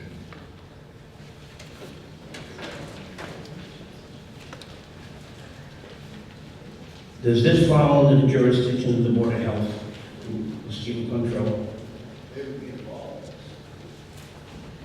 Mosquito control in general is under the Board of Health if it's done outside of the district, but we're joining a district which is governed by Massachusetts General Law, Chapter 252, and therefore it would be supervised by a Board of Commissioners, and that's the executive authority of the Select Board, whether to join that district or not.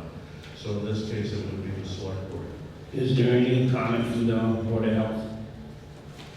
No.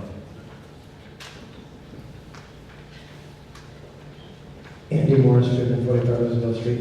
I just want to be clear that this board is for monitoring purposes and not for spraying. Okay, thank you. Yeah, right now we're trying to find out what the threat is, and then we'll have discussions about what would be the best way to address that threat. Michael Doctor, 113 Bay Road.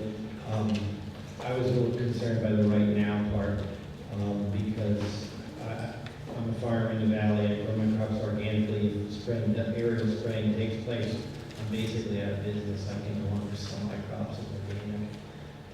There are risks everywhere, and there are risks to the pesticides being sprayed, and there are risks to diseases and the insects. I realize it's premature, and we're just talking about monitoring right now, but I wanted to put that out there so people think about all risks. Thank you. Yeah. So just a comment, right now we're relying upon radio reports of diseases showing up. As veterinarians become more experienced handling the effect of diseases upon livestock, horses in particular, it's getting harder and harder to detect the presence of these diseases because the horses are healthy, they're not getting infected the way that they used to. So again, monitoring both the kinds of diseases, the kinds of species, and their geographical distribution is at least what we need to be doing.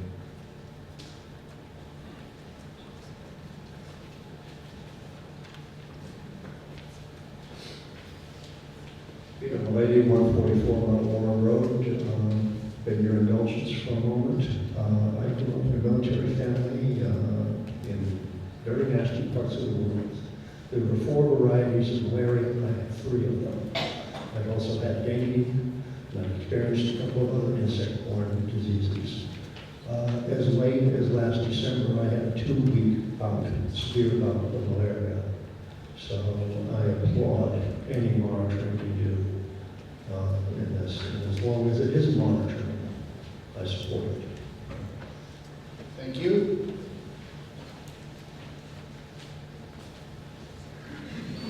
Jane Nemesis, Smith, 16 Sunrise Drive. So if the first year is only monitoring, will it come back before this assembly to vote before the town will be sprayed? I think that we would have to report back to everybody what the results are.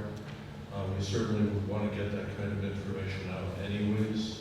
In terms of the next steps, we're just feeling our way along on this one, so I'm not entirely sure that I can promise you that we're going to bring this back, but I think it would certainly be something that the board would be interested in communicating, because it's an epidemiological issue that needs to get out there. Public health needs to be talked about.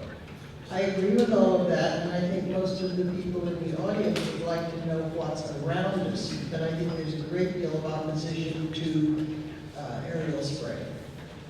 So that if you could separate those two, we might have more support.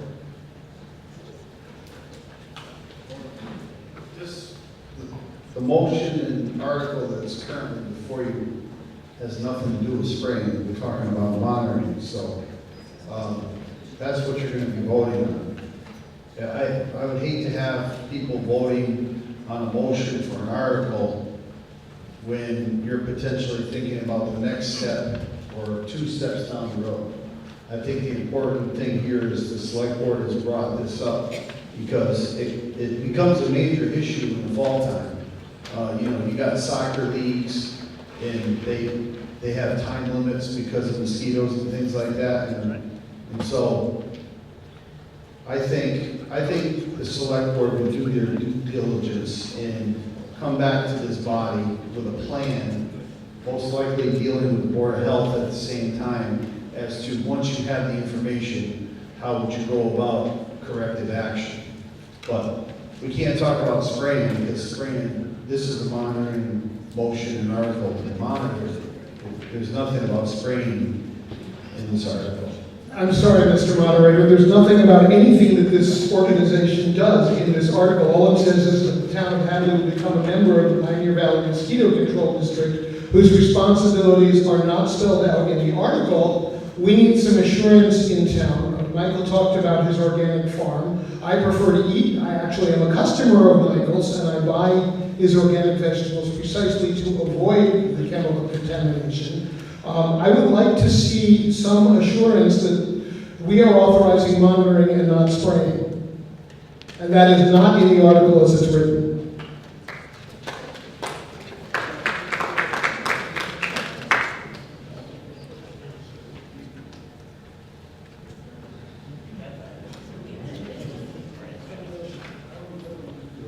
I think that the point is well taken that the town has no appetite for spraying. I am old enough to remember the days when the fog truck used to come through the neighborhood and used to play behind it. And certainly I don't want to see my own son doing something like that. It's not anything that I would want to inflict upon you. I am certain that the select board have no interest in having that kind of scene repeated like we used to do in the past. So I think that what they're asking right now is the authority to consider joining the district on the best terms that are available for the town with public health in mind.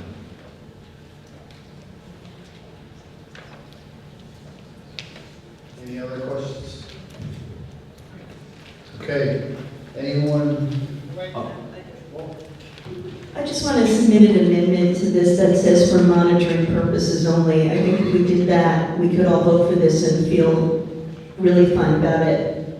But without that, mosquito control, the word control is very big, and I don't know what, I know that there have been, spraying in other communities, from mosquito control.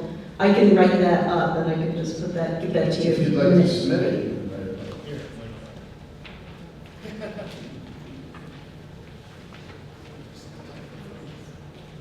This is for 1 year, not 3 years. It says 3 years.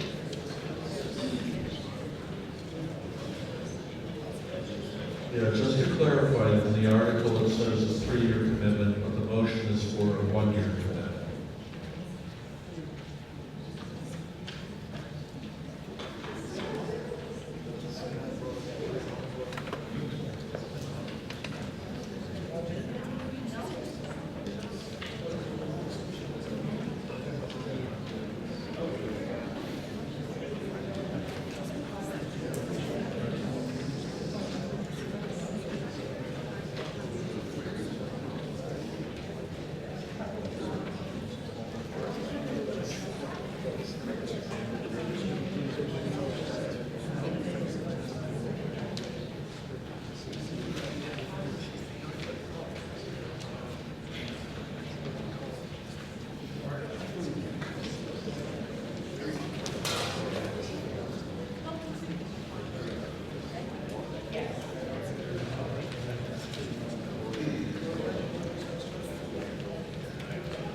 amendment. The amendment states, move that the town authorize the select board to join the Pioneer Valley Mosquito Control District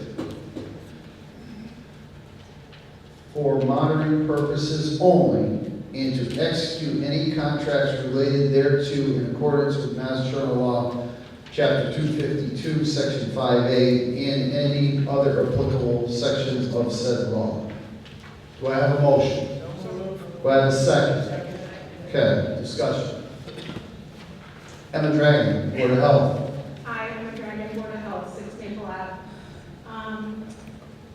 I would just like to remind everybody that in the case of where there was a strong contagion or outbreak of illness of any kind, that the Select Board and the Board of Health, as representatives of the town, would have the authority to implement health measures such as spraying or other recommendations from the state, or other levels of governance that would be indicated to keep our community safe. So, Thank you. Ed? I appreciate the clarification. I think that's always been the case, and I think the concern here is that by joining a larger district, that the decisions about to spray or not to spray become not the decisions of the Select Board or the Board of Health, but become the decisions of this larger community. So, you know, I don't think there's an issue in terms of what's in the amendment for that. This is related to the district. At least that was my intent.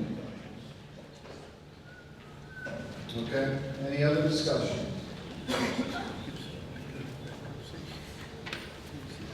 Hearing none. We're voting on the amendment, and I'll read it once again. Move that the town authorize the select board to join the Pioneer Valley Mosquito Control District for monitoring purposes only, and to execute any contracts related thereto in accordance with Mass General Law, Chapter 252, Section 5A, and any other applicable sections of said law. All in favor, signify with your green card. Thank you. Opposed?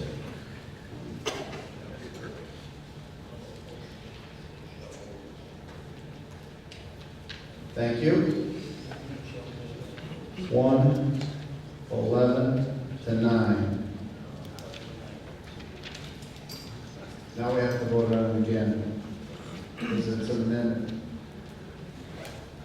I'll read it the final time. Move that the town authorize the select board to join the Pioneer Valley Mosquito Control District for monitoring purposes only, and to execute any contracts related thereto in accordance with Mass General Law, Chapter 252, Section 5A, and any other applicable sections of said law.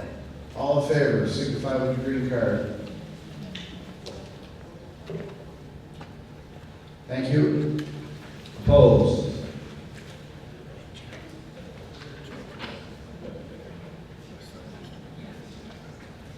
Thank you very much. Passes 121 to 4. Article 20 is a nuisance bylaw. Once again, the bylaw has a few pages. What I'm going to do is I'm going to move the question, and then I'm going to ask the building inspector, Mr. Tim Nyhart, to speak to it and hit the highlights.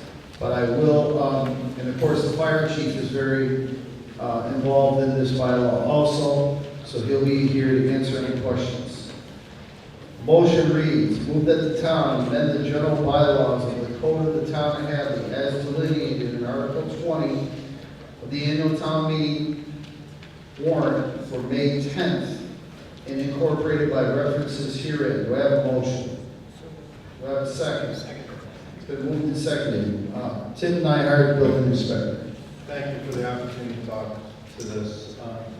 So, with everything that we have to enforce, it's always wise to have it under a bylaw. One of the great things about bylaws is it allows you to put definition. Right now, we have nothing on the books to deal with this issue. And certainly if you are a neighbor of a house that's falling apart or abandoned, you generally come and start screaming at me, saying, what can we do about this? This is going to help us greatly. The good thing why this would help is that it's all defined together. It puts the onus on the owner of the blighted house or whatever to, if we give them a violation, for them to tell us to appeal why they don't think that they are in violation of this bylaw. Again, it's great to have definitions. We've never had it before. One of the areas that was asked of me several times, if you look at the end of this, there is on the last page, which is 22, just above notice of complaint, it talks about farms. Farms are actually controlled by Board of Health. It would not be controlled by myself or the fire chief. So there's a lot of specific sections within Mass General Law that puts everything with regard to farms under Board of Health. Primary problem, the big problem that we're having right now in Hadley there are a number of abandoned houses that people walk away from. There's some houses that the banks have taken over. And unfortunately, they just sit on them and they fall apart. And some of them actually fall in.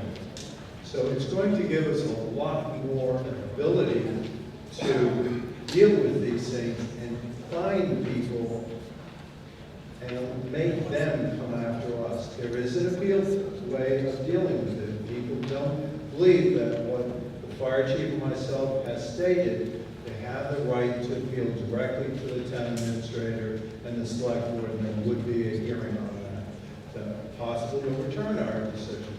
That's the way it is.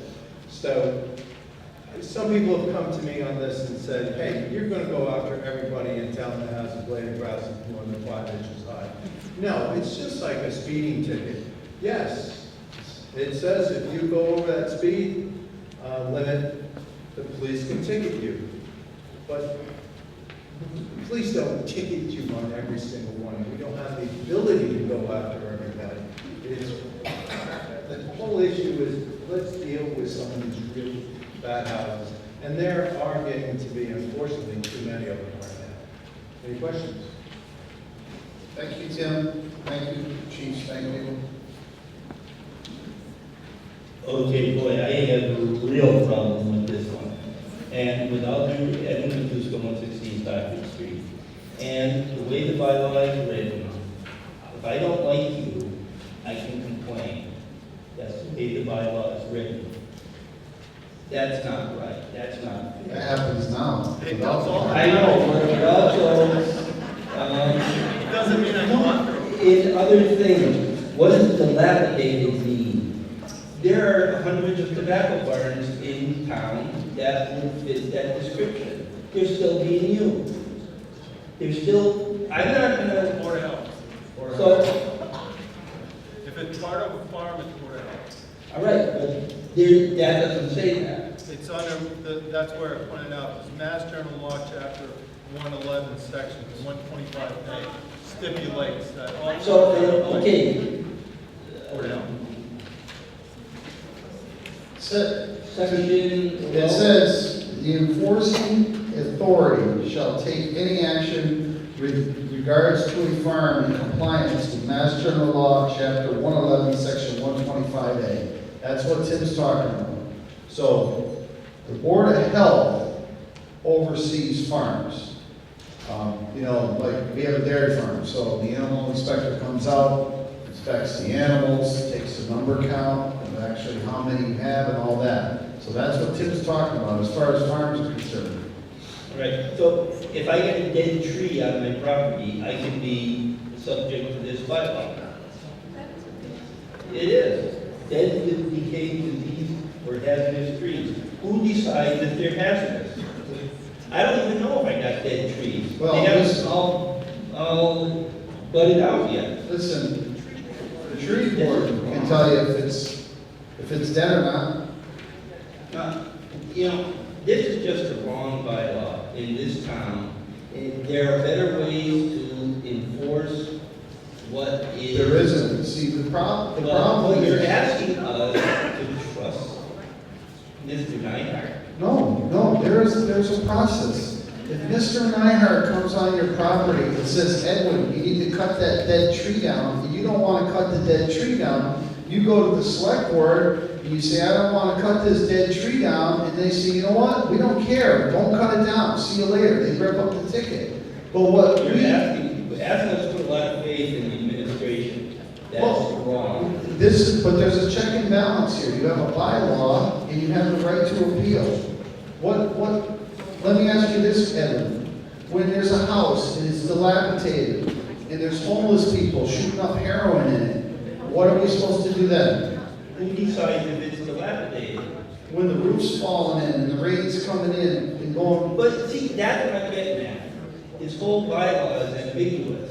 There's no strict definition. yeah, there is. No, there aren't. No, there aren't. No, I mean, there's not measurements saying if there's a 1-inch hole in your roof, that's not dilapidated, but if there's a 10-foot one. But what? And I'm not trying to stand corrected. If somebody's mad, if I'm mad at him, I can complain that he's got a dilapidated barn. Right. According to this. It happens now, without this. Michelle Moore Street, 45 Roosevelt Street, a few points. One thing, and this was before my poems about the articles, is I believe that the town moderator should be moderating and that the rest of us will answer the questions or points that have come up on the floor before. Hurry up, 2 minutes. Okay, I will. I have mixed minds of this. In a nutshell, I have a friend who is dealing with a dilapidated building in close proximity to his house, which poses a fire hazard. And I know he was very much in favor of this. However, looking at all these things, I'm not sure everything is of the urgency of that particular house, which is a fire hazard, or something else, which is a safety hazard. I also second Edwin's point that this could be potentially used to harass or intimidate people. It's maybe not defined enough so that if somebody is not liked by a particular person, town employee or resident of the town, it could be used in a way that's inappropriate. Right now, people can make complaints, but there's no teeth to the law to act on the complaint. So I'm really of mixed minds about this, and I would like to see more debate and possibly, not amending on the floor now, but development of these bylaws so that people feel protected from undue complaints. Thank you. Kathy Minox, 146 Bay Road in Hadley, and I live directly across the street from one of these blighted properties. Is it dilapidated? No. And there's nothing left to the structure. We had to call the cops here a few years ago when people were going into the house, and when the police showed up, they opened the front door and almost fell into the cellar hole. Because the place, there's nothing left to it. I get rats, our taxes are going up every year. You know, I mean, what can, the woman has a mental problem. This is her, well, she's on her third house now. The same thing is happening. I know the house. There's two in Hadley and one in Northampton. And something's got to be done. Thank you.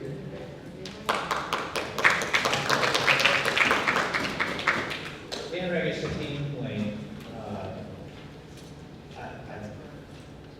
I would support this article. I think that it gives our building inspector, gives our fire inspector, Board of Health, a little bit of, a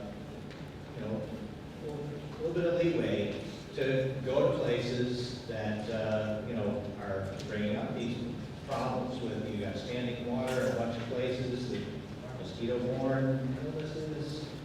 It gives them, they certainly don't need more work on their plate. They're plenty busy. But it does give them a little bit of a longer leash to check some of these places out. I would love to see some of these properties. There's a house at the corner of Huntington and River Drive. I'd love to see that house fixed up. That's not my call. I hate to see the building inspector getting into a situation, or the fire inspector getting into a situation where they're forcing people to spend money that they don't have, spend money that they don't want to spend, or somehow, it becomes such an issue that the property owner is forced to sell the property before their children are able to get it, or it's passed on to someone. One thing is for sure, the town of Hadley has North Hadley Village Hall, and they have the Russell School. I would hope that if they're going to talk the talk, they'll walk the walk.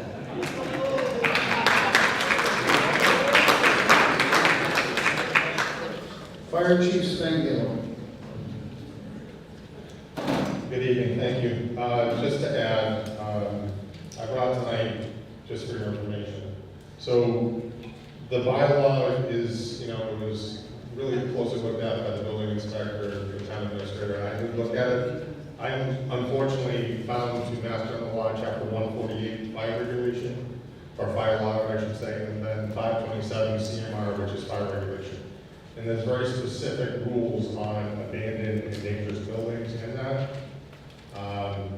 Tim and I are constantly going around. I was actually at the house that the last lady was just talking about for a number of days, trying to make the building safe. The way we look at it is we had one person that actually fell through the floor into the basement and has to be pulled out. So we're in an effort to try and make these buildings safe by either boarding up or securing them so that folks can't get into them and get hurt. On top of that, so that firefighters and police officers, if something should happen, don't have to crawl into them and then in turn get hurt. So there are very specific requirements under that. As far as the agricultural part for the barns, tobacco barns and everything, that's not the purpose of this. I have a very old barn in my mire too that's still used, and you do the best you can to keep it up.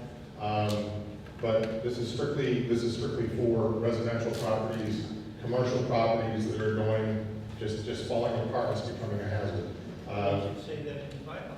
It does, well, it references the Board of Health. So the Board of Health are inspecting, as the moderator stated, they inspect those farms for animals to make sure that they're properly, they're supposed to have coverage and, being a safe shelter that's, keeps them warm, keeps them out of the flesh.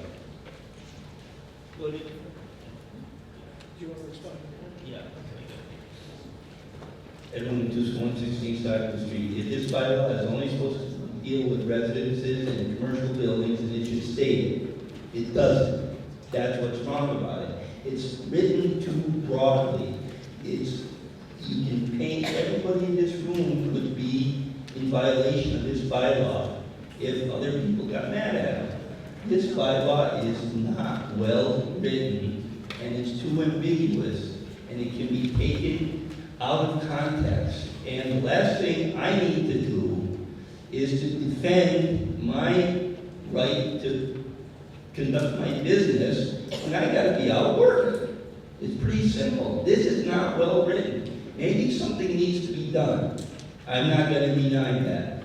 This is not the right way to go about doing it. Bill Horowitz, I support the intent of this bylaw, but I see some big flaws here. One is that there are people who choose to have a portion of their land be habitat. This makes that illegal. Habitat includes snags, which is to say dead trees that are, the top of them is gone, but you have like maybe a 10-foot section that's still there, that is full of birds and animals and other cool things that we like in town. Graffiti, I mean, the way this is written, someone presumably who didn't like you could go by, spray your house with graffiti, and then call the building inspector and say, there's graffiti on that house, it should take it down. And then I'm thinking, like, my lawn guy came by a week ago and he said, okay, you don't need to cut yet. Now it needs to cut, he didn't show up today. Am I in violation? So like Michelle, I'd like to see a way that we can move the parts of this that make sense forward and not move the parts that don't. And I'm just wondering, again, is there urgency in this, or could it be brought back and refined?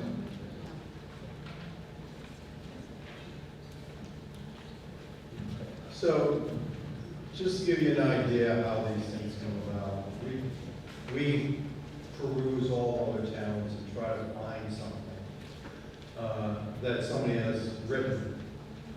This has come from several other towns that have been used numerous times. Then we give it to town council to review and modify as required and needed. It certainly would be nice, and I have voiced this numerous times to so many people in this town.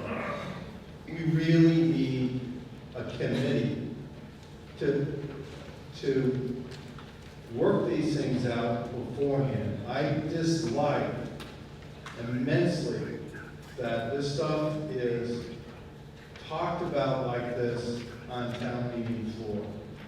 It's probably always going to happen, but certainly everybody has an opinion on how things are written. And it just doesn't work that well, and it hasn't worked that well. This is not the first one of these bylaws that we brought up, and it always turns into, I would like it written this way, or how about this or that. And here we are trying to solve these problems, and we have no way of solving them because we don't have a bylaw. I would love to be the person that has the fabulous way of writing bylaws.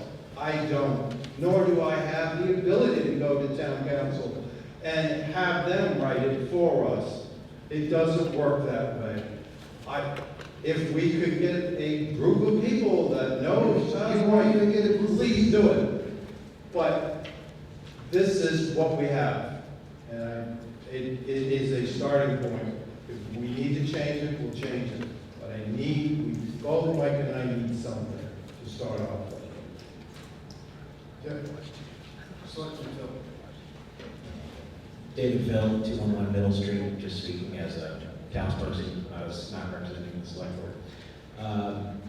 Obviously, we need some sort of bylaw. We've got graffiti all over the place in town. We have buildings that are in disrepair, dilapidated. I do have concerns about the overly broad nature of this bylaw, though, especially the overgrown vegetation, dead decaying trees, and a few other issues. Like Edwin said, and so many others.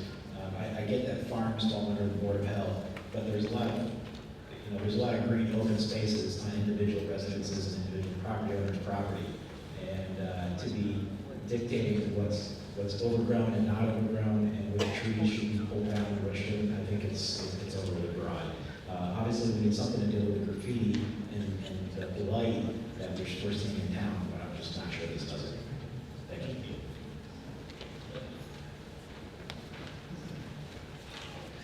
Anyone else? Seeing none?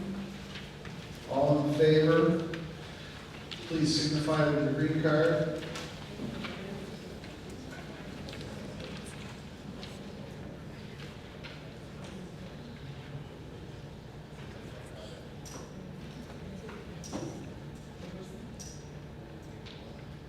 Thank you. Opposed to the bylaw?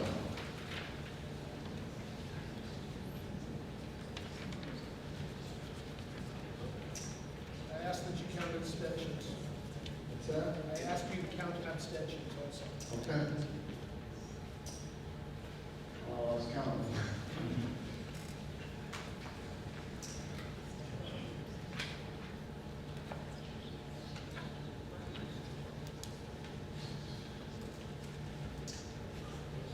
Thank you. Abstentions. 1, 2, is that off, Jim? 1, 2, 3, 4.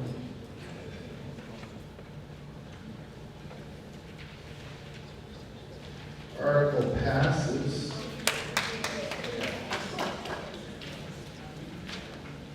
$87, 37. abstentions. Moving on to Article 21, we now have a planning board article.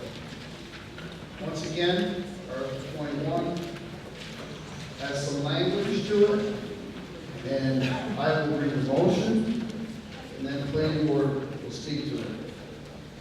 Move that the town amend the zoning bylaws of the code of the town of Hadley as delineated in Article 21 of the annual town meeting warrant for May 10th, 2018. Do I have a motion? Do I have a second? Second. Jim Maximowski, planning board.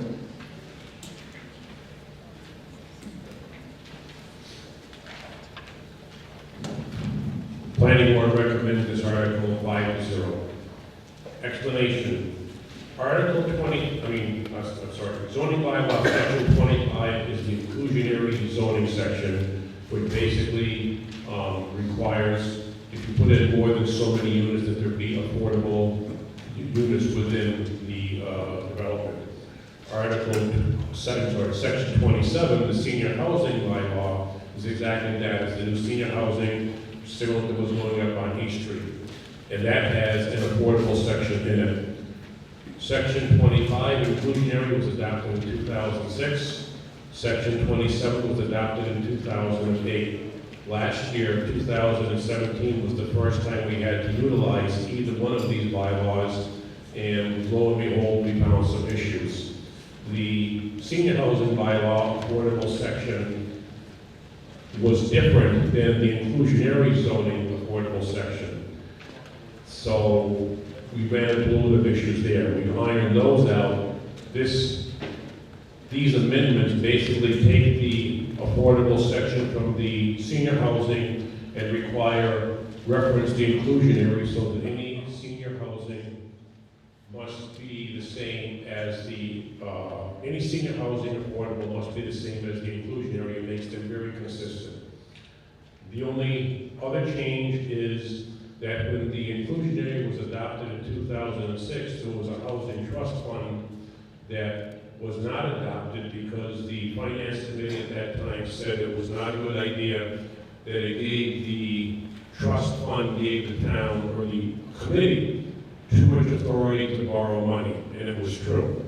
And we wrestled with that. Since then, we looked into the Affordable Housing Trust, and it is dictated by the state, which unto itself can kind of tell you just how complicated it is. It is, our opinion, overly complex. However, since we don't have a housing trust, let's take those words right out of the zoning bylaw and not even reference it. Thank you very much. Questions, concerns?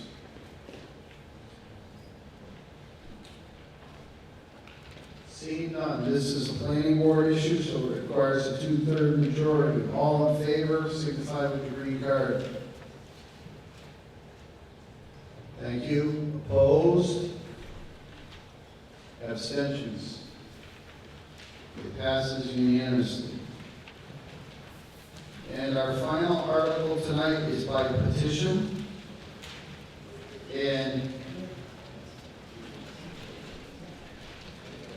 there is some language here, and we have a slide presentation.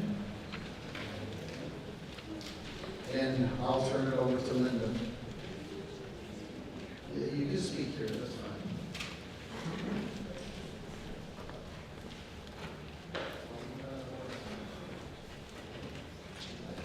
I'm Linda Castro-Carulo. I live at 5 Richmond Terrace, and I'm glad you're still all here tonight.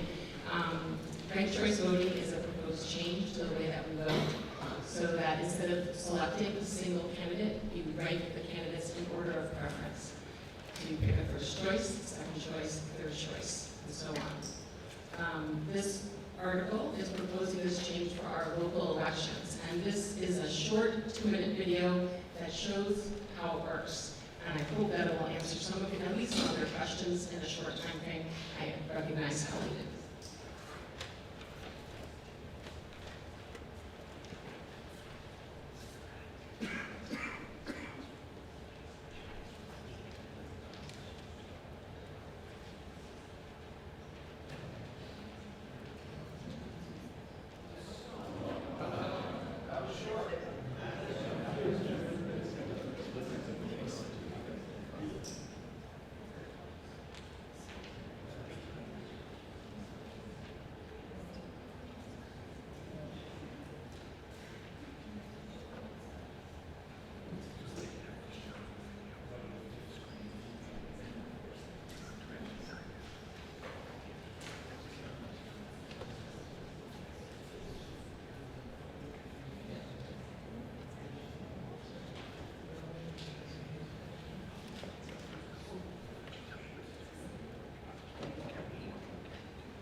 example of how it works. All of the candidates will be listed on the ballot in 3 columns.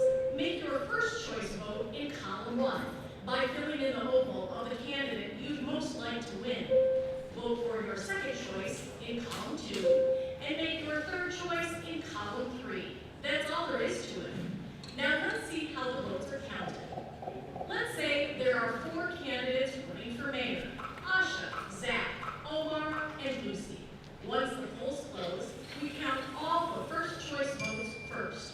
To be elected mayor, a candidate needs more than half the votes. In this example, Asha has more than half of the votes, so she's declared the winner.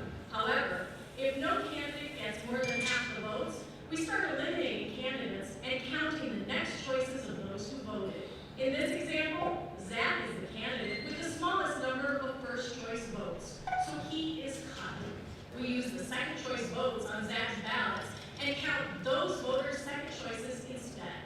If one of the remaining candidates now has more than half of the total votes, that candidate is declared the winner. If not, the next lowest candidate, Lucy, is eliminated. Her votes are now counted for the next choice on the ballot.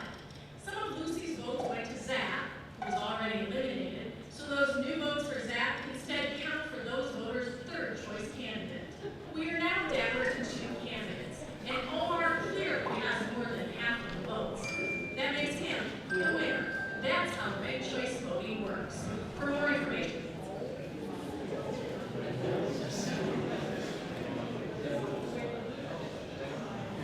so I also want you to know that Robert's Rules of Order, which is the rules that a moderator uses to make sure that the town meeting runs in a fair way. Oh, you don't use Robert's? Well, Robert Rules of Order recommends this, they call it preferential voting, but it is ranked choice voting as a way that results in fair outcomes. So in having local elections in the last 5 years, there have been 3 select board elections that we could have used ranked choice voting. The results may or may not have been different, but it would make a ballot, a ranked ballot is a ballot that is more expressive of each voter's priorities. And what happens in the 11 cities that use ranked choice voting now, more candidates run for office, more voters turn out to vote, and more people are happier with the results of their elections. So that's one of the reasons why this is proposed.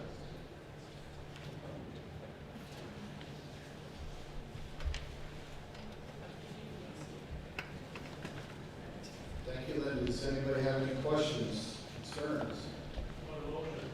Oh, yes. Do I have a motion? So moved. And a second? Okay, now we can discuss. Dan? Dan the Tibbetts, 130 Hockham Road, Hadley.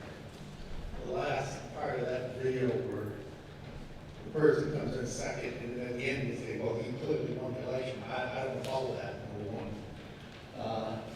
Number two, if I get to run again for office, can I vote for myself 3 times? First, second, third? I don't know. You can.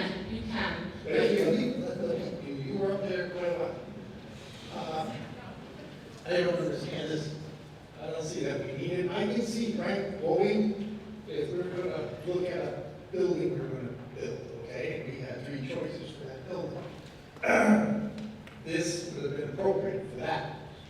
But to me, this a little bit smells like everybody gets a trophy. And I'm not for that. You run for election in town, either you win or you lose, you turn the page and away you go. Thank you. Jim Maximowski, 12 Norwalk Drive. I don't know if I'm for it or against it. This is extremely complicated.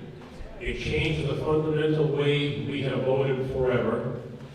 And to sit here in a 2-minute presentation and change the fundamental way we vote is just not right. There needs to be a lot more explanation and what ifs. I've got more questions than you could possibly answer in the next 30 minutes. There needs to be some kind of public forums, probably a bunch of these, because there's never been one in Hadley. There's been very few long public forums just dedicated to this topic. And this needs to either be voted down or tabled, but certainly not approved. Adrienne Figgis, 174 Bay Road. In contrast, I am very much in favor of this. The number one reason that I think that ranked choice voting is great overall, but for us here in Hadley specifically, is that it enables us to find a winner who is both the most, most people's favorite person, but also the fewest people's least favorite person. So it encourages winning of candidates who can consolidate very strong supporters, but also a general consensus that leads to the eventual person who's elected having the best representation of our collective will as an electorate, rather than people who are extremely polarizing one way or another. Really, the only kind of candidates that ranked choice voting disincentivizes or harms are very polarizing ones. And I think that for our local town elections, we don't necessarily want to be electing the most polarizing candidates. We want the ones that represent us as a whole. So that's one thing. Also, as an overall matter, I think, based on this lovely last slide that I didn't know was going to be up here, I do believe that ranked choice voting is what is going to happen in this country in the future as a whole. It's coming in more and more places for more and more reasons. So us implementing it here allows us to use it, learn how to use it as voters, as candidates, and as an administrative body. So that will, be a good thing for us for the town. Thank you.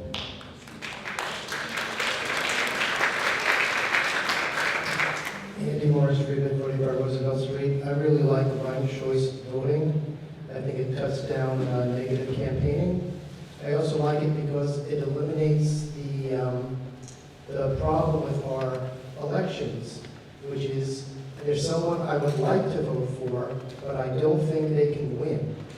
So I'm going to vote for somebody that I don't like because there's somebody I hate even worse. And I don't want them to win. But I don't want to waste my vote on the person I really do like.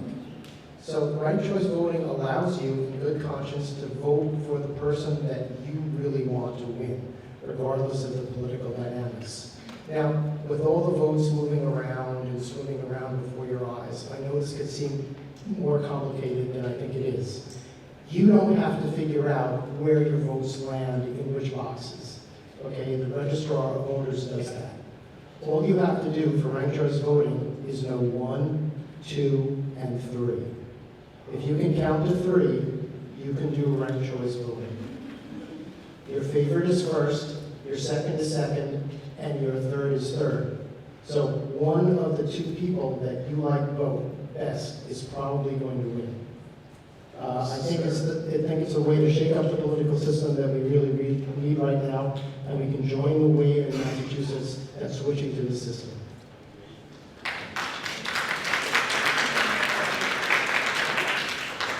Shel Horowitz, 16 Barstow Lane. I'm strongly in favor. I have seen far too many elections where 2 really good qualified candidates who were similar in their politics, similar in the issues that they supported and didn't support, split the vote of the majority and left some candidate who really didn't represent the town in the winner's seat with 30% or 35%. That's not real democracy. I think this is a move toward real democracy. I've been actually a fan of it for a very long time. And I just wanted to direct attention to the list on the left there of places that have been using it successfully. This is not a literal conspiracy. I'm looking at mining towns in Colorado on there, that are probably quite conservative, that are using this successfully. It doesn't have to do with ideology, it has to do with fairness and democracy. There's Amherst, Mass up there, though, that trumps them all.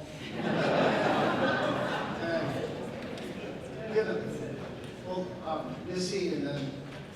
I'm Melissa Alweezy, 107 Rocky Hill Road.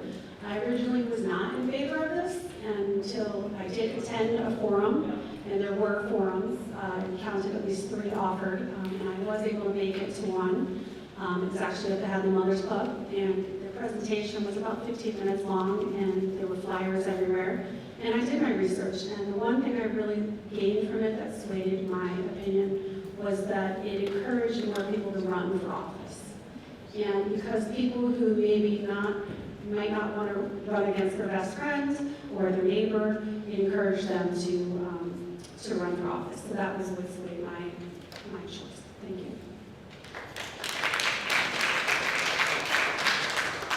Sterling Keegan, 16 Hadley Place, again, personal opinion, not representative of the select board.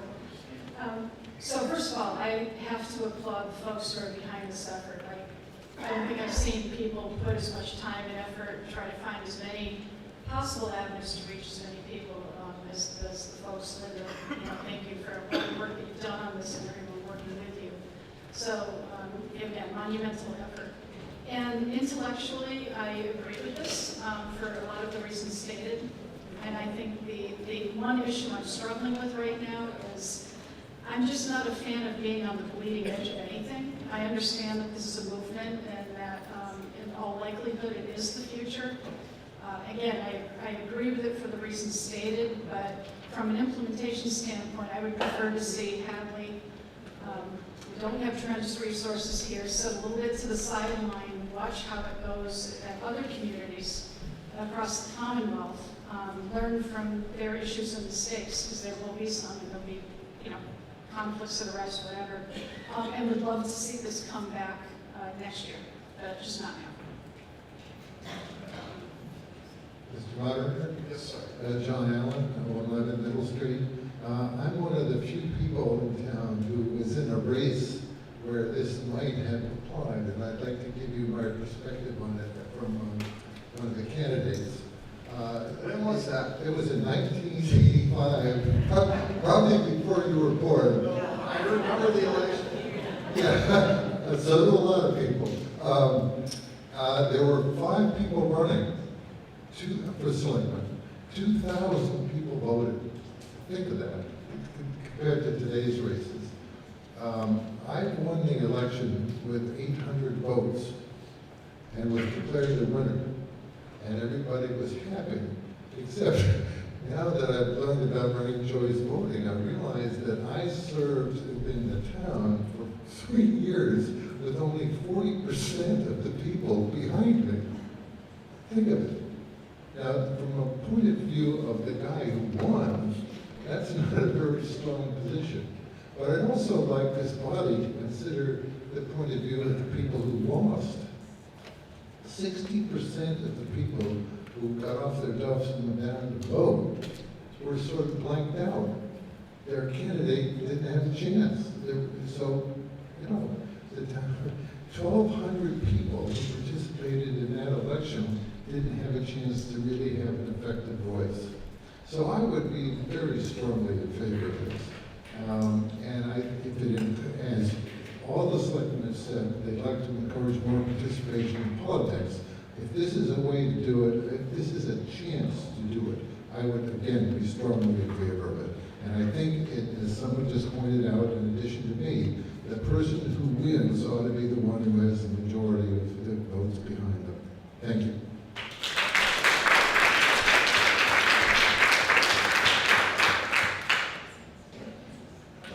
Beverly Rhodes, Julia Lane.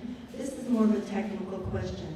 If one really had only one candidate that one wanted to see in the office, are those 3 categories, first, second, and third, mutually exclusive, or could one vote for that same candidate in all 3 categories?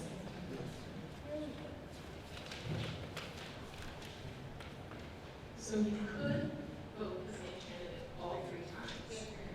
You could vote for the same candidate all 3 times, but your vote would only count once. Your first choice vote counts, but if that candidate is eliminated, remember how Zach was eliminated? If your candidate is eliminated, then your vote, your ballot becomes inactive. So you could have those other 2 categories blank. You could leave them blank. So you vote for as many or as few candidates as you want.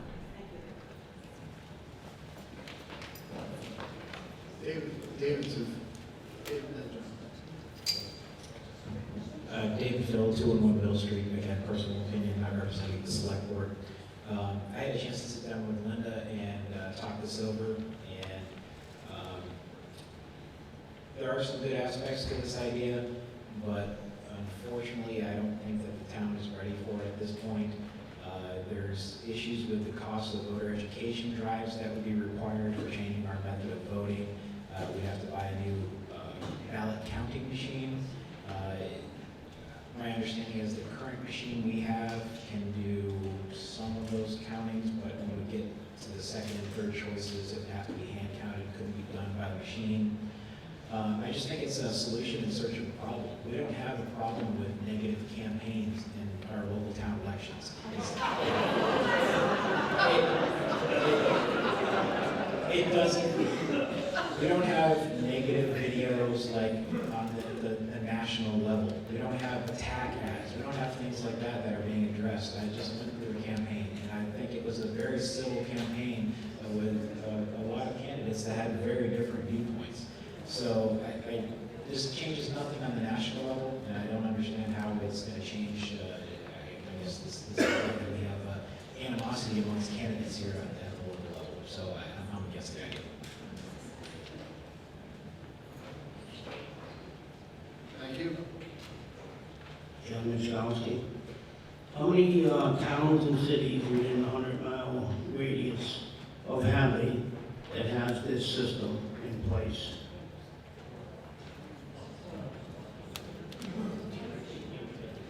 One? Two. Amherst, Cambridge. Right now, one, Cambridge. Boy, are we lucky.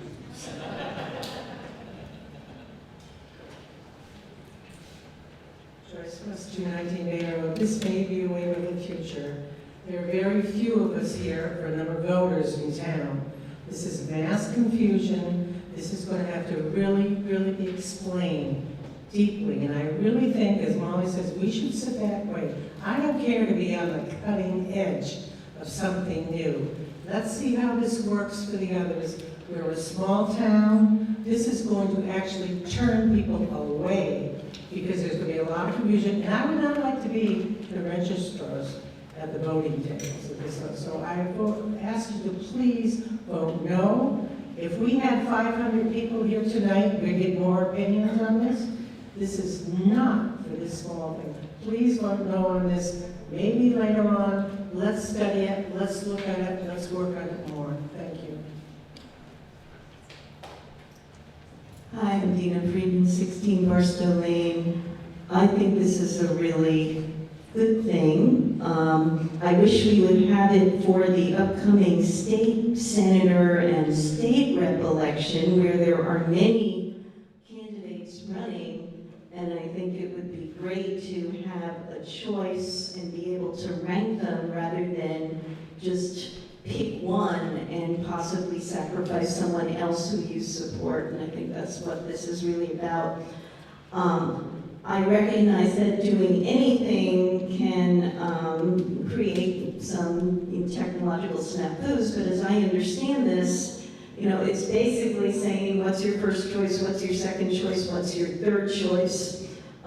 It's not that complicated, and I think that many of us, or pretty much anyone in this room, maybe not in Hadley 10 elections, but in other places where we've had to vote, wish that we would have been able to say that my second choice can count.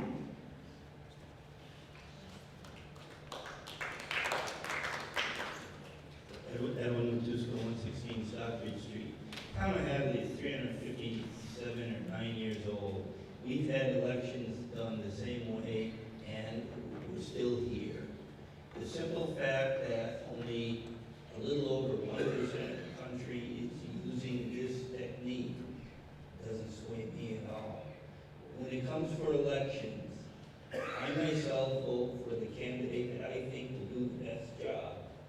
That candidate may be a good campaigner, maybe he's not. This scenario takes away my choice, and I definitely am against this. And just because it's new doesn't mean that we should jump on the bandwagon. Maybe this is for the future, but I think now, when we only have 115 people here, this is not the time nor the venue to vote this in. I urge people to vote against this article. Ken Parker, 118 Mount Warner Road. John, I was in that same election with you. I won by 58 votes. I held that position for 10 years in this town. I don't think, if we're talking about 2,000 people or whatever voting and being able to rank choice everything, I don't feel that 115 or 120 people should be making a decision for them. I think this is something that should be put on the ballot, yea, nay, on a ballot, not here.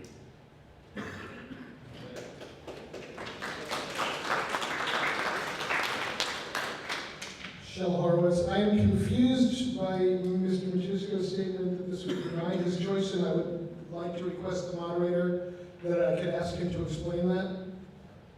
Okay. Shell, with all due respect, you can ask, but the way I look at an election, I vote for for the person that I think is gonna do the best job. Maybe it's you, maybe it's him, maybe it's her. Maybe you're not a good campaigner, maybe he is. So he gets the vote because he got out and he banged on the drums and he dragged people in. You may be the best person because you have vested you will serve the town's interests at heart. That's why I voted for you. And to have someone else take my constitutionally guaranteed vote and give it to somebody else is wrong. It's wrong. That only happens if you made a second choice. How does that happen if you only choose one? You both. The town clerk can answer that.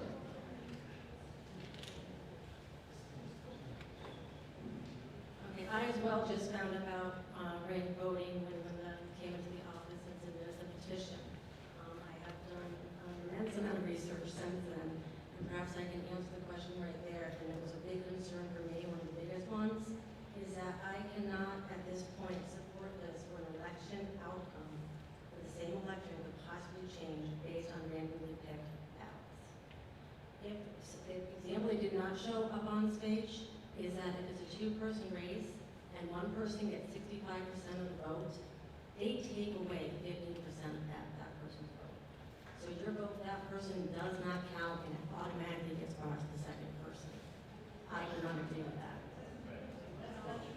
Yes, it is. If it's a multi-race, it's a multi-candidate race, and one of the candidates made their quota, their majority, their excess majority then gets redispersed to all the other candidates. The voter's second choice. I apologize. So it's the voter's second choice. Just as talking about a multi-winner race, it's the same kind of ballot. You rank a first choice, a second choice, a third choice. And it's still a single vote. And there is a universal tabulator that will be available in the next year, free of charge, so that actually the machine we have can be used for a ranked choice election. But what it does is it makes sure that no votes are wasted. Your vote is never wasted. If the candidate you like best wins by a landslide, then part of that vote counts toward your second choice. It's actually a fairer way to seat a select board or any council that's more than one seat. So yes, they take away that person's first choice vote and give it to their second choice. No, the vote is not taken away. It's a portion of it, a fraction of it is attributed to the second choice. I have done so much research since you came into my office. I have so much paperwork to back up, and I absolutely agree that it should be discussed at a bigger level. I think Linda and I both have the same goal in mind about getting more active voter participation. And even I actually spoke to the elections commissions in Cambridge who uses this, and I would like to quote. Because I asked, does the system work? What are the benefits to it? And all the examples that Linda gave, and she basically said the truth is voter turnout is driven by controversial issues and candidate, not the election system. End of line. So obviously I do not support this petition at this time. Obviously I'm at the will of the voters, and if they see fit to change it after we do our due diligence and have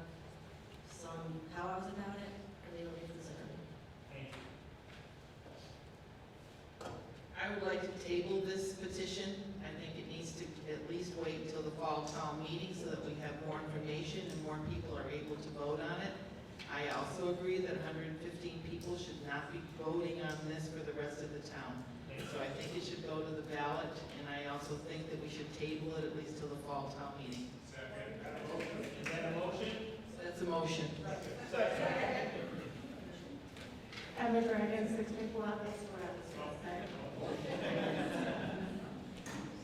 Joyce said what I was gonna say. Like minds, think. So we have a motion and we have a second.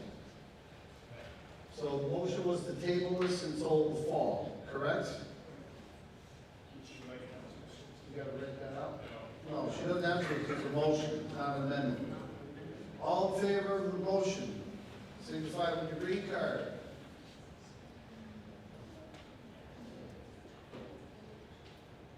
Thank you. Anyone opposed to the motion?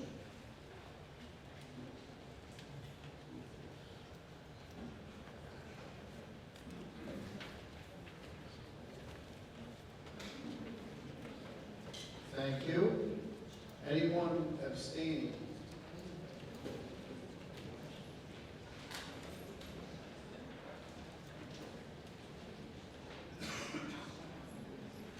Motion passes 80 to 21 to 3 to table Article 22.